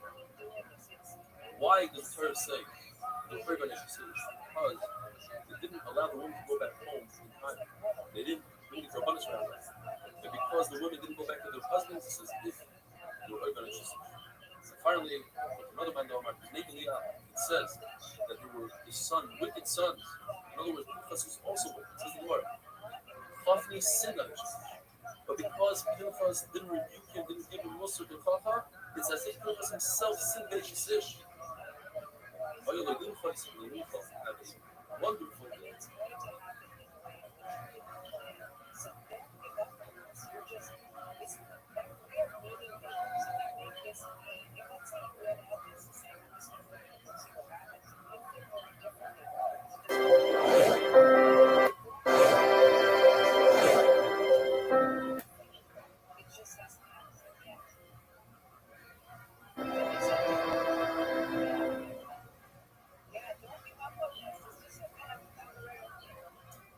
Shabbos definitely involved. How's everybody doing? We're continuing with the theme. Sometimes it seems like from the Torah that certain Doilim sinned, and in fact, it's not a sin. We discussed Ruben, he didn't sin. Today we're saying whoever says the sons of Shmuel sinned because it says in the Pasuk, "Vayitu achrei avotza," they took bribery, shaychan, you're mistaken. What happened was they weren't like Shmuel, their father, who went around to do the Torah. They stayed in their place and they sent their messengers out, and that's considered Botza. They try to fatten their salaries, and they received a return, and therefore they weren't as great as their father. Rabbi says, since they were Levim, they were entitled to the Meiser, but they demanded the Meiser, and since they were Chaylim, and the judges applied for paid the Meiser, and in return, the other Levim were affected. Rabbi Yehuda says they would give their money to the Balabatim to do business with them. They would take back their money without giving the Balabatim any cut. But in return, they showed favoritism during Dini Torah, and that's wrong. Rabbi Akiva says they would take the koyach with force, extra meiser, stealing. Rabbi Yossi says they took the matis funa, which is also stealing. Famous Gemara, whoever says David HaMelech sinned with Bathsheba, the wife of Uriah, with Ashes Ish, is making a mistake. Rav says that Rabbi, who was the descendant of David, tried to find for his forefather a way out of this. It says in the pasuk, "Last David only intended to do bad, but he never sinned." As the pasuk says, "As Uriah Hachito, Hachiti, he saw the fire. You killed Uriah Hachiti." Mara says this, he didn't kill him. He was supposed to bring him in front of the Sanhedrin, and he failed to do so. Even though, as the Gemara says, he was a Mari B'Malchus, he deserved to die because he said to David, "Adoni Yoav." He called Yoav his master rather than David the master. Or according to Tysus, he didn't listen to David when David told him to come home from the war. So he deserved to die. But David should have brought him in front of the Sanhedrin. In fact, the pasuk says, just like Bnei Ammon, it's not David's fault when the guy in Ammon killed the Jews. So too, when Uriah killed the guy, it wasn't David's fault. You took Uriah's wife as your own wife. The Torah says she was your wife, that means Kiddushin was chal, it was a good Kiddushin, and it was legal, it wasn't an affair. Rav says on the one hand that David never sinned only with the thing of Uriah. But on the other hand, there's a price that says, it's a saying that says, Rav says, that David sinned by accepting Lashon Hara. Shmuel says he never accepted the Lashon Hara. But he saw signs that the Lashon Hara was right, and that's why he accepted it. What happened? David went to search for descendants of Shaul, and he found Tziva, one of the servants, and he said, does Shaul have descendants? And he says, yes, in fact, he has a grandson, Yekubaish, the son of Yehoshua. He told him, the light of, and we read it with the Aleph, meaning to say, Tziva was saying, he's not a Talmud Chacham, he doesn't know how to learn. But when David found Yekubaish, he realized, the light of, as the Gemara says, Yekubaish was greater than David, he was his Rabbi in Torah. The light of, with the Aleph, he was full. When David HaMelech later on ran away from Yerushalayim, from his own son Absalom, he bumped into Tziva and he says, "Where's Mephibosheth?" And he says, "He's rebelling against you." And David accepted that lashon. But he saw that Tziva is a liar. Why did he accept it? Because he saw Mephibosheth as similar. Mephibosheth didn't bathe and didn't shave and didn't take care of himself coming to the king David. Moshe tells David HaMelech, I'm upset not at you, I'm upset at Baruch. Why did you give my belongings or half of my belongings to Tziva? Says the Gemara, Basim came out and said, not so, not so. You fight with me just like your grandfather Shaul fought with me about the river. Says Rabbi, at the moment that David HaMelech accepted Lashon Hara from the slave, Mida Keneged Mida, Shlomo's Malchus went half to the son and half to the slave, Yerovam. Half to Rehoboam, half to Yerovam. And because of that, Yerovam brought up the Zara and set up the Egel Azov on the way to the Beis Hamikdash. Klal Yisrael conquered this Mikdash, and Klal Yisrael started doing up the Zara. Eventually, it was goals for Klal Yisrael. Ever said that Shlomo HaMelech sinned by worshiping Avodah Zarah, is making a mistake. His wife tried to seduce him to Avodah Zarah, but he didn't listen. And just like the same pasuk says that Yeshiyahu broke the Amos, although it wasn't Yeshiyahu, it was also the Yeshafat. The Torah says a nice thing towards Yeshafat, so the Torah also says a not nice thing to Shlomo HaMelech. Shlomo HaMelech built the Bama, even though he didn't really build it. Shlomo would have rather be the Shamish Avodah Zarah, cut down trees for Avodah Zarah, than to have the puzzle that's written about him, Vayas Hara B'nei Hashem. What was so bad that Shlomo did? Shlomo didn't rebuke his wife when he married her, and they brought Avodah Zarah, and he should have rebuked her immediately. The moment that he didn't rebuke her, that's when Gabriel Amal put a stick in the ocean, and around that it started growing until it became an island that became Rabbi, which eventually destroyed the second Beis Hamikdash. The day that Yerovam put the two Eglei Zahav down, that's the day that a hut was built and became, eventually it grew to become Kaliosh and Rabbi. Whoever says Yeshiyahu sinned is making a mistake. Although the Pasuk says, Asher Shav became about Tshuva, it means that Yeshiyahu found the Sefer Torah and he started learning the Torah and he realized that 18 years of his reading Torah might have been wrong, and he went and returned money to every single one of the Talmidim from his own money. He didn't take from one to return to others, he took from his own money. Rabbi argues and he says, no, Yeshiyahu is the greatest of Tshuva generation. We have in our generation, Abba Hud, Yirmiyah, and Rabbi Yosef says, in our generation, we have someone called Bifum Bar Nechemiah, who became the Rish Golos, the head of all of Klal Yisrael, otherwise known as Nasan B'Tzitzita. I saw in a dream that Nasan B'Tzitzita, mouth stuck out his hand and accepted his Tshuva. Rashi, in Sanhedrin of Aleph and Beis, says the amazing story of Nasan B'Tzitzita. There was a man, Bifum Bar Nechemiah, who wanted his Isha's Ish, and so much so that it became sick. Eventually, the Isha's Ish needed money, and she told Ukvan, I'll do anything you want, just give me the money. He gave her the money and controlled himself. And because he controlled himself, he became the rich Golos. That one moment of controlling himself would bring him to such high madrigas, to the point where he had a glow around his head. And saw someone else that says that Kiva was able to see the glow, while the Talmidim weren't able to see the glow, and therefore the people looked at him as Ahusa had a wonderful day.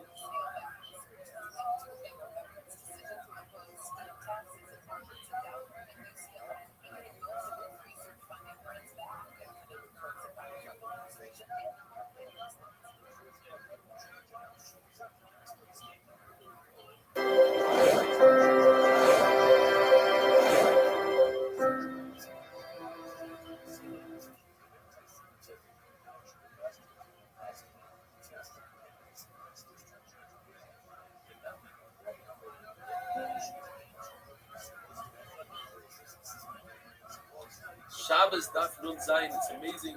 We're already holding 56 Daf for the Shabbos. How time flies. Bread and parrot. The next few Mishnayos discuss what items a woman is not permitted to wear.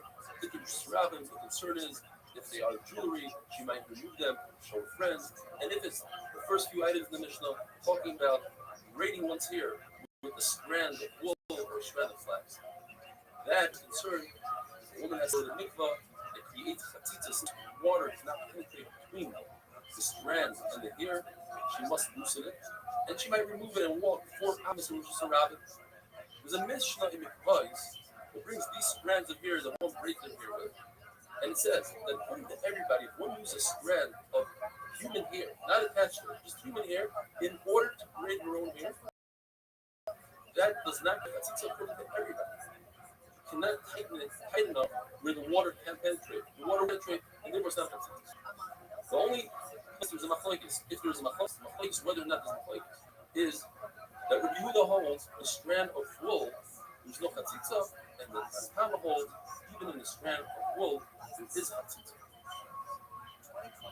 If these strands of wool, of flax, are very tight around the neck, that will create a chatzitza. If it creates chatzitza on here, it creates chatzitza on soft skin. But usually a woman does not tighten it around the neck like that. She doesn't want to choke herself. She'll wear a choker, but she won't choke herself to the point of suffocation. And therefore, it usually doesn't create a chatzitza. There is an exception. The woman wears a pelta. That's part of a bit.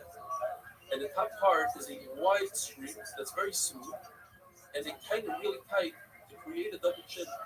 In those days, it was a sign of wealth if you had a little bit extra calories. If you had that double chin. And therefore, that does create a chatzitza. Now, there's no problem.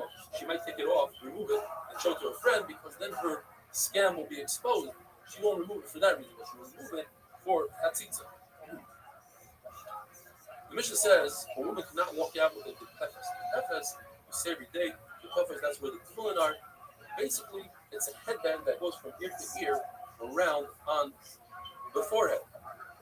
Rabbi Yosef said that it's some sort of amulet. But Rabbi says if it's an amulet and it's a mumcha amulet, she's permitted to walk out with that on Shabbos. A woman is permitted to go out with sort of a bathing cap, what we call today a snood, that's golden snood. It has beauty to it. It's more like jewelry. And if these tefes is attached to that snood or sarbitin, which goes the opposite way, if they are attached, then she's permitted to go out with it because she won't remove the snood, but then her hair will be exposed in public, and she won't do that. Sarbitin is a headband like what the girls wear today, only if it goes down to the jaw. The poor women were decorated with colorful strings, and the wealthier women were decorated with gold and silver, some were shining gold. But if a wealthy woman decorates it with strings, there's no concern that she might remove it to show her friends, because the opposite is true. She doesn't want to show that to her friends. She wants to show her friends gold and silver. Rav Shimon ben Elazar holds there's something called a kabel. There's a discussion in the Gemara. Today we're holding that kabel means a cap, like a yarmulke made out of wool. And since a woman doesn't want to remove that because it might expose her hair, therefore she could wear that in the Rishos Hayachim, not in Rishos Rabbi. And that is because we don't want to take away all her jewelry, like this Gana Bala. She should become disgusting in the eyes of her husband. Istema is another piece of fabric that comes to cover the runaway hairs that stick out on the bottom of the cover. That is also an issue she might take off to show her friends, and therefore she's not permitted to go out with that which is a rabbi. There are three halachas the Gemara says concerning an istema.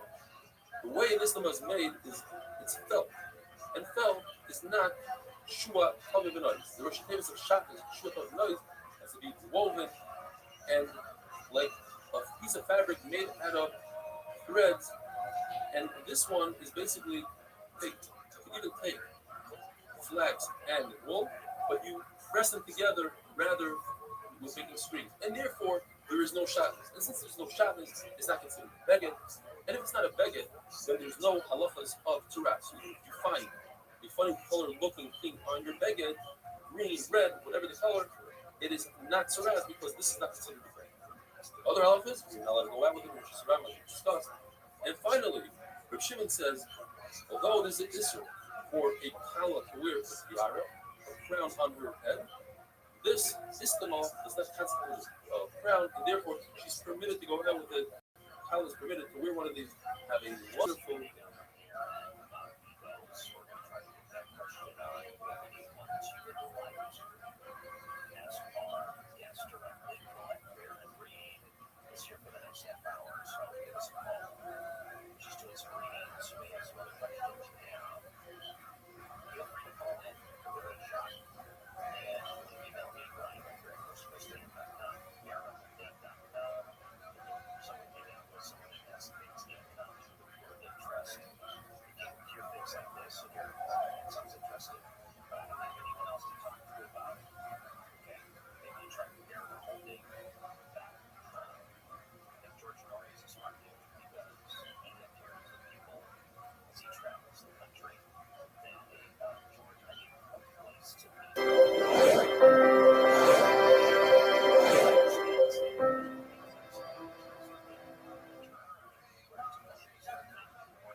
Shabbos Daf Ches. We learned in the mission that a woman is not permitted to go out with a couple. What is a couple? We had the other day, Rabbi says couple is a woolen cap.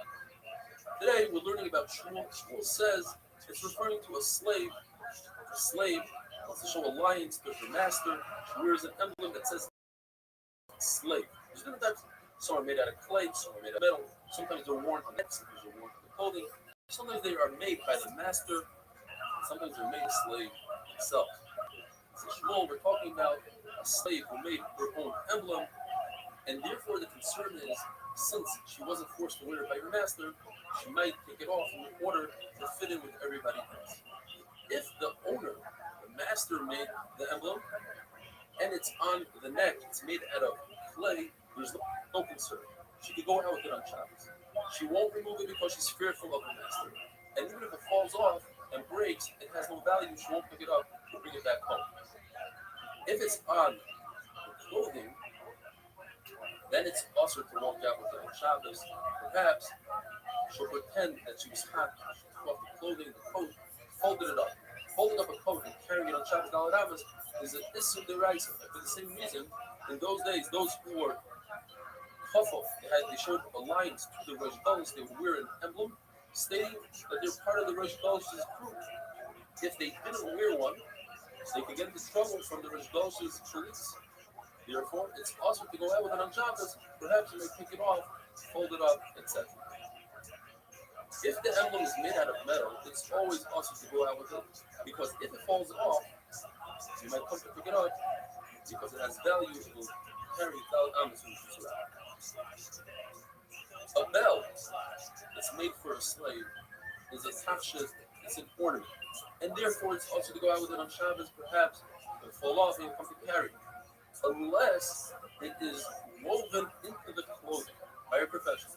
And we had the statement yesterday regarding chatzitza. Rabbi says anything that's woven, there's no zera. And today, that statement is said on something that's completely regarding a belt woven into the clothing, where there's no concern that it'll pull off the clothing, and therefore you're allowed to carry it.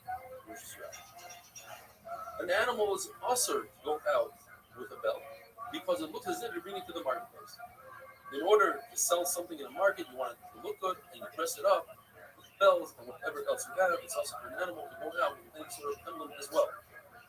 An emblem for a slave is not mikabel tumah. In order to do mikabel tumah, it has to be either clothing, it has to be clean, or it has to be an ornament. And an emblem is neither of these things. It's made to degrade the slave, and it's not made to beautify it. A bell is mikabel tumah even without the clapper, the in-bell inside, and that is a bell for a slave, because it's for a tafshid, it's for an ornament, it's jewelry, and therefore it's mikabel tumah. For an animal, on the other hand, it's only there for the noise. So without the clapper, it's not mikabel tumah because it's no longer a kli. With the clapper, it's a kli designed to service the human, the owner, to know where the animal is, and therefore it's mikabel. A bell for a door that's attached to the door is not mikabel tumah because it's open to the door. The door itself is not mikabel tumah. It's part of the house, which is part of the ground, not mikabel tumah. If you thought in your mind that you want to take the bell off the door and use it for your animal, then it is susceptible to tumah, because in order to make something susceptible to tumah, all you need is a machshava you need to think about. But the reverse, if it was a bell for an animal and you thought to make it a bell for a door, it remains tumah, because in order to take something away from susceptibility of tumah, you need to do a shinui ma'aseh, you need to change something in the bell. And just by hanging it up, screwing it and nailing it into the door, that doesn't change the bell itself. It changes the location, but not the bell itself.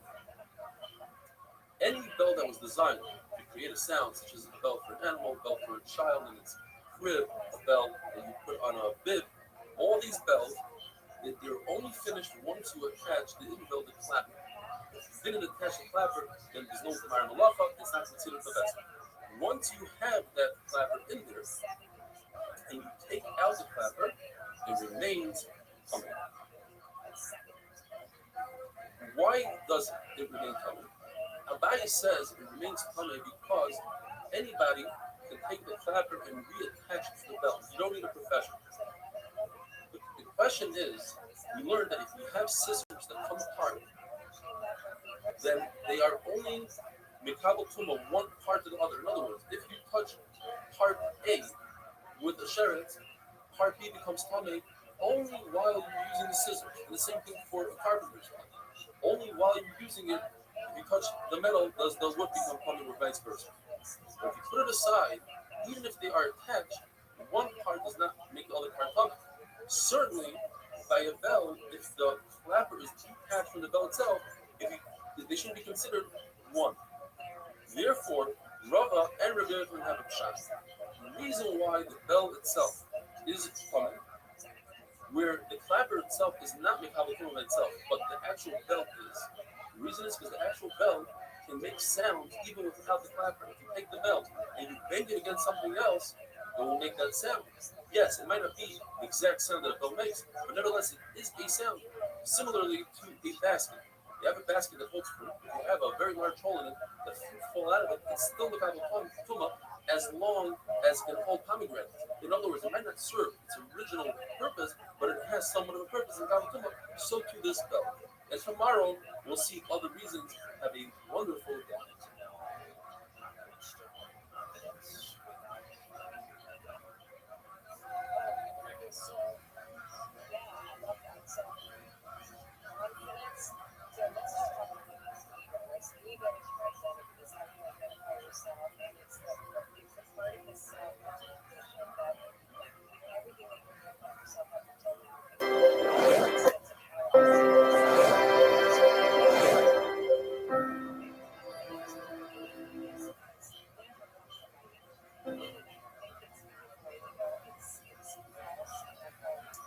Shabbos Dafnan Tes. How's everybody doing? As we learned yesterday, if a bell becomes tummy, even if you remove the bell, the clapper, we don't consider the bell as a broken plate. It remains tummy. The question is why. We saw yesterday, Rabbi says, since any simple person can put the clapper back in, it's as if it's a complete plate. Rabbi Yossi Bar Chanina says, since I have a new usage for it, I can use the outside of the bell as a cup to give water to a child, even though it's a new usage, it's considered tummy. However, Rava and Rabbi Yochanan both hold in order for something to remain tummy, you have to be able to use it with its original usage, its original designation. Therefore, they say the only way and the reason why the bell remains tummy is because you can take that bell and bang it on something, and it'll make a sound of a bell. It might not be the original sound, but it'll be a sound nevertheless, and therefore it remains tummy. We see that Rabbi Yochanan holds of this concept that in order for something to remain tummy, it has to have its original use. Because by tumas medus, that is, if a person is a zav, zava, nida, yoledis, they sit on a chair, on a couch, that chair couch becomes a tumas medus, even if they're not sitting directly on it, just like things that are on top of it. And it's a really strong tumah of abha tumah. The halacha is, since it says in the pasuk yeshiv, in the future, it has to be something that's designated as a chair. So if you take a bucket that was meant to measure something or to mop the floor with, and you flip it over and sit on it and say, now it's a chair, that's not enough to make it tumas medrus, because someone will come over and say, stand up, let me do my job, let me mop the floor. Therefore, it doesn't come tumas medrus. Lezer holds that by tumas meis, we don't say this concept of amoid v'nasim. Therefore, whereas by tumas medrus, there's two amoid v'nasim. There's one, in order to be susceptible to tumah, you need to designate that item as a chair or as a bed. And the second thing is, once it does become tumah, in order to remove the tumah, all you need to do is, let's say you have a mat, it's 3 by 3 tefachim, you sat on it designated for sitting. If you cut it in half, it's no longer coming to tumas medrus because it can no longer serve the purpose of sitting. Whereas by tumas meis, even if you cut it in half, since it serves another purpose, this mat that's 1.5 by 3, it remains coming tumas meis. Where the other also know, since it doesn't serve its original purpose, it's no longer coming. So you see there, the other holds that the item needs to serve its original purpose. Another case that Rabbi says it needs to serve its original purpose is if you fit an animal with metal shoes. Animal shoes, they're susceptible to tumah. Rabbi says the reason is because a human being in a real need, in the middle of war, when he's running away and he wants to run on top of thorns, he might use the animal shoe. So it serves its original purpose of a shoe for a human being, and therefore it's Makabel Tuma. Where Rav says the reason why it's Makabel Tuma is because it serves another purpose. You can fill it up with water. According to Rav Chanina, you can fill it up with oil. The difference is between Rav and Rav Chanina is that if it becomes disgusting, people won't use it for water, for oil, they use it to run. Or if it's really heavy, they won't use it for running, but they might use it for water and for oil. We're going back to the Mishnah. We learned from the Mishnah, a woman should not go out with ear shazah, the city of gold. What is that? This is the Lord is talking about a depiction of Yerushalayim, a piece of jewelry similar to what Rabbi made his own wife, Rothschild, in the story. How his wife, one day when he has money, he will make her a ear shazah, and so he did. There's a three-way machlokes. A woman who goes out looking surrounding with ear shazah, according to Rabbi, it's the rest of the world. This is the right side because it's inverted, it's a load, it's a mass. The only reason people wear it is to show off their wealth. It's not even to try to distract other things. It is. See, I don't have kids around people that have kids all the time, and they'll go, I want to do this, I want to do this, what about this? Take a look at that. Isn't this cool? Look, a dog. This is that. This is that. I mean, Kes Patel is walking around like the most compromised person on earth. If Kes Patel is not afraid of something, I don't know what fear is. These people are running around, they're going to unmask everything and expose everything and whatever. Again, I wasn't the one who ran on that premise. They were, and none of that has happened. In fact, whatever cover-up is going on, they're extending it. They've now become a part of it. They're helping facilitate it. Every comment under everything these people post is, what the fuck are you doing? That if it's Speaking of the 7-Eleven, I don't think Kes Patel could solve the robbery at a 7-Eleven without fucking it up. Yo, By the way, the guy's the head of the FBI. what up, Pocket Set? How you living? Pocket Set, can you hear me? Pocket Set. Pocket Set, I don't want to fucking talk with you anyway.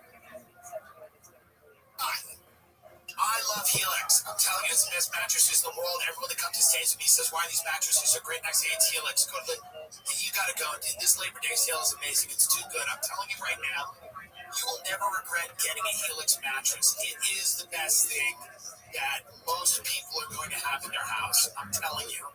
Everybody sleeps better with Helix. It's nice full air and a Helix. You are good to go. Helps with snoring, back pain, sleep apneas. It helps sleep through the night. If you sleep too hot, it cools you down. Go to helixsleep.com/Tim. I'm telling you, helixsleep.com/Tim. Make sure you enter our show name after checkout so they know we sent you. Okay, the Labor Day sale is killer. It's 20% off site-wide. Are we nuts? Look at this. 25% off site-wide. It just went 5% in a second. That's how good it is. helixsleep.com/Tim. It doesn't make any sense. I don't care if you hate Jimmy Kimmel. I'm pretty sure this administration, when they came in, they were talking about America first. They weren't talking about Jimmy Kimmel. This is how they distract you from what's actually going on. Let's get rid of Jimmy Kimmel. This has pissed us off. By the way, Sam Altman, let's give him more money. Because we're in an AI arms race. Where does that help? I don't know, 20 people?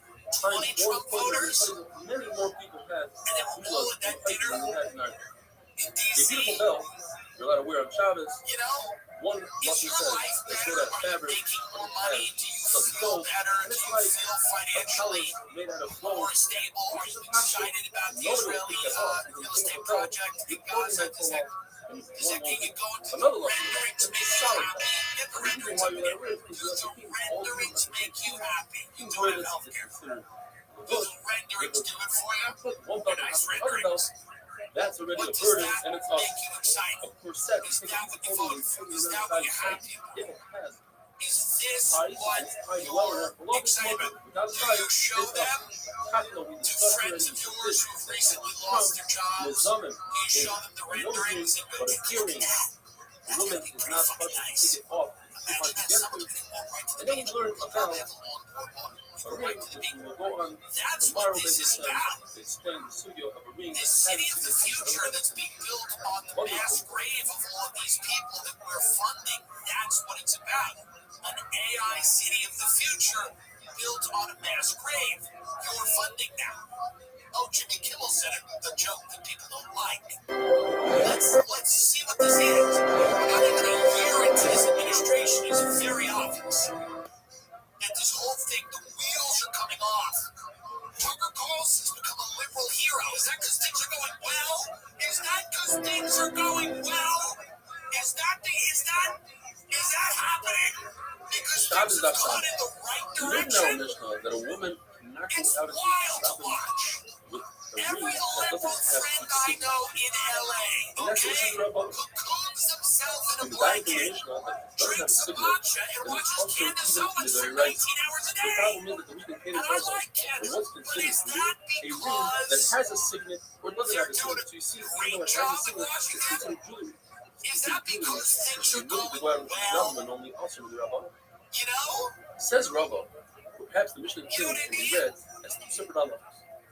If it I'm has a just signet, telling you, then it's jewelry for you a man. have Because it's there for a a man. situation Nothing else. here If it doesn't have a that's signet, starting to look more and more you're not going to be able to like say. a very When it comes big to Tumah, all you need is a clean vessel. that And a if it lot has of a signet, then people it's a clean and it's are not going to attached, be not jewelry. easily And therefore, you have distracted. a Tumah. When it comes to Shabbos, what we're looking for Jimmy is Kimmel this thing considered jewelry or is it considered a burden, a we're mash? still in the As a Ukraine. signet, it's considered a mash, and therefore We're it's still possible to go out with it. We're going The Mishnah tells us the woman into cannot go World out War with the III. needle that doesn't have a height. I What purpose does the imagine needle we're have going to into serve? World War Well, III. if she takes the needle and wraps her hair How around do you it, get and then out takes of the needle and this puts it underneath without the World War svacha, the III? covering of her head, How do we're you not get concerned out she's of going to take it the out of the house. levels of Because corruption over here, being not exposed without if World it's a War needle I? that she's using to part her I hair, hope we do. It then would be it nice is to, awesome. but how do you get out of it? It's According to clear Rabbi, this particular that a needle lot of has people on the other want side a of wider the core, regional conflict. and therefore And they're going Yahoo to does, I use think, part of good her hair to things. comb her hair. And on Shabbos, And it would be she nice if there was someone in our puts country it who to did her head. it. I mean, Therefore, it's also used on I Shabbos. don't know, but we're heading. You can feel it. The pieces are coming together. There's a very interesting zero that you're not allowed to walk out on Shabbos with sandals that have Parts of nails the on the world bottom. Why? aligning Because of a Maisa Shahaya, there's a story economically. that the Jews were We see hiding it from the enemy. militarily. And they had a We rule, see a lot of like in things Corona, happening. if you come don't into the house, have- you cannot leave. And if you There's leave not the a ton house, of you cannot come in. significance to some of Or these the events, but there And will you be notice later. footsteps leading You away look from you. back and you go, yeah, that was In fact, what happened was someone was wasn't walking great. into the cave, but he was wearing that didn't make a some lot of of the swimmer sense. backwards. Russian warplanes breached NATO airspace in dangerous provocation over Estonia. Do not walk out on Israel's Shabbos. bombing like 12 countries a day. And since the story happened on Shabbos, We've the got series problems, only on Shabbos, and you know, Yom Tov, all which over the is very world. similar We to have a Shabbos. pamphlet being handed out, I believe, in Taiwan saying, There's another everybody zero. get ready. By May Fatos, the Get ashes of ready, the Torah Azuma, everybody. Taiwan they is once using ammo to shipped the prepare ashes citizens for over the Chinese Jordan River invasion. on a ship. What a And they lovely realized read. later on that it was a desires What a of a nice person read. the Get positive ready. war in the ashes, which was very valuable. So they made a zero So, that do not during all of transfer this, to transport all of this is for Azuma happening. We're over talking any about body of water talking in about any form. It doesn't matter if it's It's a ship or important to swim. talk about. Hunger for Fanina Baratini It's is one important to talk that's about me being exactly friend like for Riyadh. It's the most only over the important Jordan thing. River and only in a ship. That is, if you swim across the Jordan River, it's friends, and if you use You know? a ship And the on any fact other that river, it's also the a thing. people in charge of the In country our believe case, it's their we job are to people colonize live. Mars and make us There's also interplanetary lots of the species, projects are so and they're similar. not getting in the operation. You're not getting in Zero the operation is only exactly like before what they happened. make us an That interplanetary happened species before and that happened colonize there was a Mars. sandal, was a And a sandal lot of people in that America had think nails it's to cool. strengthen the sandal, They but think not it's the decor. So if you're using these nails as I decor, don't know what it's to tell mushy. you. And any I don't other know what to shoe tell that's you. not exactly like the Zera would be mutter, as we're going to describe in a minute. I don't know what to tell you. Rabbi Yochanan ben Arai, Rabbi It's Yochanan says like wildest Rabbi time Arai, which that I've is been alive, you're allowed to have including up to COVID. 5 nails per shoe, Somehow, 2 on each side and 1 in the back. more of an So sometimes eerie Rabbi feeling Yochanan holds now you have 7 than in a case where you're using his nails to lift up the shoe. somehow it feels like we're According to waiting for Tanina, something to he happen. holds I it don't Muslim, know you what have it is. 7 per It shoe, feels like that. 3 on each side and the back. And not again, And not the according to Rabbi, crazy, 13 on a shoe that you you're know, trying to wear, and Fibonacci 7 on a sequence. regular What are shoe. the numbers? What are the If dates? you Not put in a piece that of way. leather with the shoe, But just and in you a sewed it general into sense of the sandal, malaise that people that's have. mixed because it's not like the Xer. The Xer People has it have without a things you piece of talk to people about. You go, The Brad "Does it said it's feel so the way awesome to wear one of these Tandem Summers and Shabbos. You can't even go Nobody from one feels bed in your house great to the about other. this. We aren't, These following listen, cases we've you're allowed to do. probably You're never allowed to take been a in Tandem Summer and control. cover Now another it's vessel. You're allowed to take a Tandem obvious Summer how and lift up your bed with it. Rabbi Lozer Rashid says that's awesome. It's You might think to wear really it. obvious. There's a group Although of it makes a people, lot of sense, there's a but group since of he's one oligarchs, against many, there's a you lot don't of have to. highly If you take a piece of leather and you cover the whole bottom of your shoe, they all look, have that's not what the agendas, Xer and was. they're all If you use breaking bread, they're all staples, carving it up. houses, that's not what the Xer was. If Most you use a people in top this or country yosef, narrow nails, wide nails, don't have much or of a you say, cover the entire and bottom you with just nails, gotta that's hope not what that the Xer they have your best interest at If heart. most of the nails You just gotta hope that are they're worn out, they but you you can figure tell into what their those nails are. grand plan. So that's not how But it was Peter Thiel or created, Sam that's not Altman how or you any of made these it. people or Look, you know if Bezos or you any of have these guys 4 talk, nails Zuckerberg, on a when any very of them tight speak, piece or you 5, just and have to that's the hope tight that they're look. like Rabbi you're says, thinking about it's you. not for the fact that people called me a You're person that's thinking Nicholas. about I would say you let put a you lot in there. and your So how family he and your said ability to he pay meant for 24 things. nails, and two of them say he meant They're already going out. You want to remember, It's not for he you. went from Doesn't Bubble make and so sense. has no sewer. By Buy that time, stock. he must have lost Buy crypto. Buy two drone nails. house. And By sewer, the way, not owning he a said, house 22 nails. I mean, wonderful. hurts your social life. You can't have people over. You can't sit in the backyard with people. You can't talk to them. You can't tell, hey, what's going on here? You can't share experiences with them. You live in a tiny apartment. You're embarrassed about it. Nobody comes over. There are no social bonds. That's the point. That's the point. You don't get to talk about to discuss the future of your community. That's exactly the point. You just sit there in your tiny little apartment. I have friends in New York, and I did this for years. When I was doing comedy, you sit in your tiny little apartment in New York City, or whatever city, by the way, Cleveland, doesn't matter. You sit in this little apartment, don't have anyone over, and you consume the internet. Get online more and more and more and more. It's a tiny little cell that you live in, and then you radicalize yourself on the internet. Some of us just get to facts, stupid, crazy things, then the draconian surveillance and police thing comes in. They don't have an interest in people living in your yard. They don't want you outside. They don't want you outside. It doesn't help them Shabbos out. Salah out. Putting your phone on, in a drawer and going outside and sitting down with 6 people and having Also, for him to dinner go out into and the talking Shabbos, about he your doesn't have community the rules. The isn't concern is a point of helpful to rational. them. One or two possibilities. It doesn't make Either any sense. They the want you concern on the that people might phone think that he's in a carrying his cell. or perhaps people might make fun of him that he only has one They want shoe. you to He pay only more removed and that more one money shoe that every he year for a cell. smashed from the Mishnah. And And all a these person does companies have a rule. He's related. permitted to go out with one You shoe. know, all these Now, like this is, on mega what foot is he wearing the right conglomerate shoe? According to Rav corporate Shmuel, landlords, he's wearing that everything's shoe a law. on the foot that has the injury. They build these And we don't have walls, the and then on reason. top of them, they have Since he has an injury, apartments that cost and since Rav $6,000 Shmuel holds a that the month. reason why you You wear live a on shoe top of is for insomnia protection cookies. purposes, not for comfort purposes. He won't remove the shoe when he's made fun of. And people are not going to think that he's hiding a second shoe because they see that he's injured. No one should live According like this. to No one's supposed to live like this. Where's the one shoe And on the everybody thinks foot that it's does not okay or have it's a shoe? whatever. And What again, did Jimmy Kimmel since they say? see him with it, they That realize, you're paying a lot of yes, money the to live reason in why a a cell. person wears a shoe is according to You Kimmel can't have friends over. It's disgusting. not disgusting.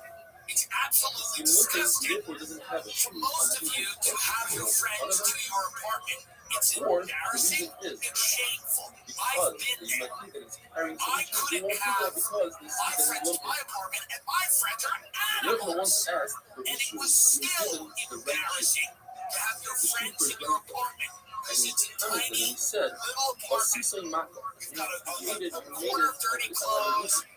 You have The the simple meaning would be takeout and the simply garbage. leave him It correctly. is you live in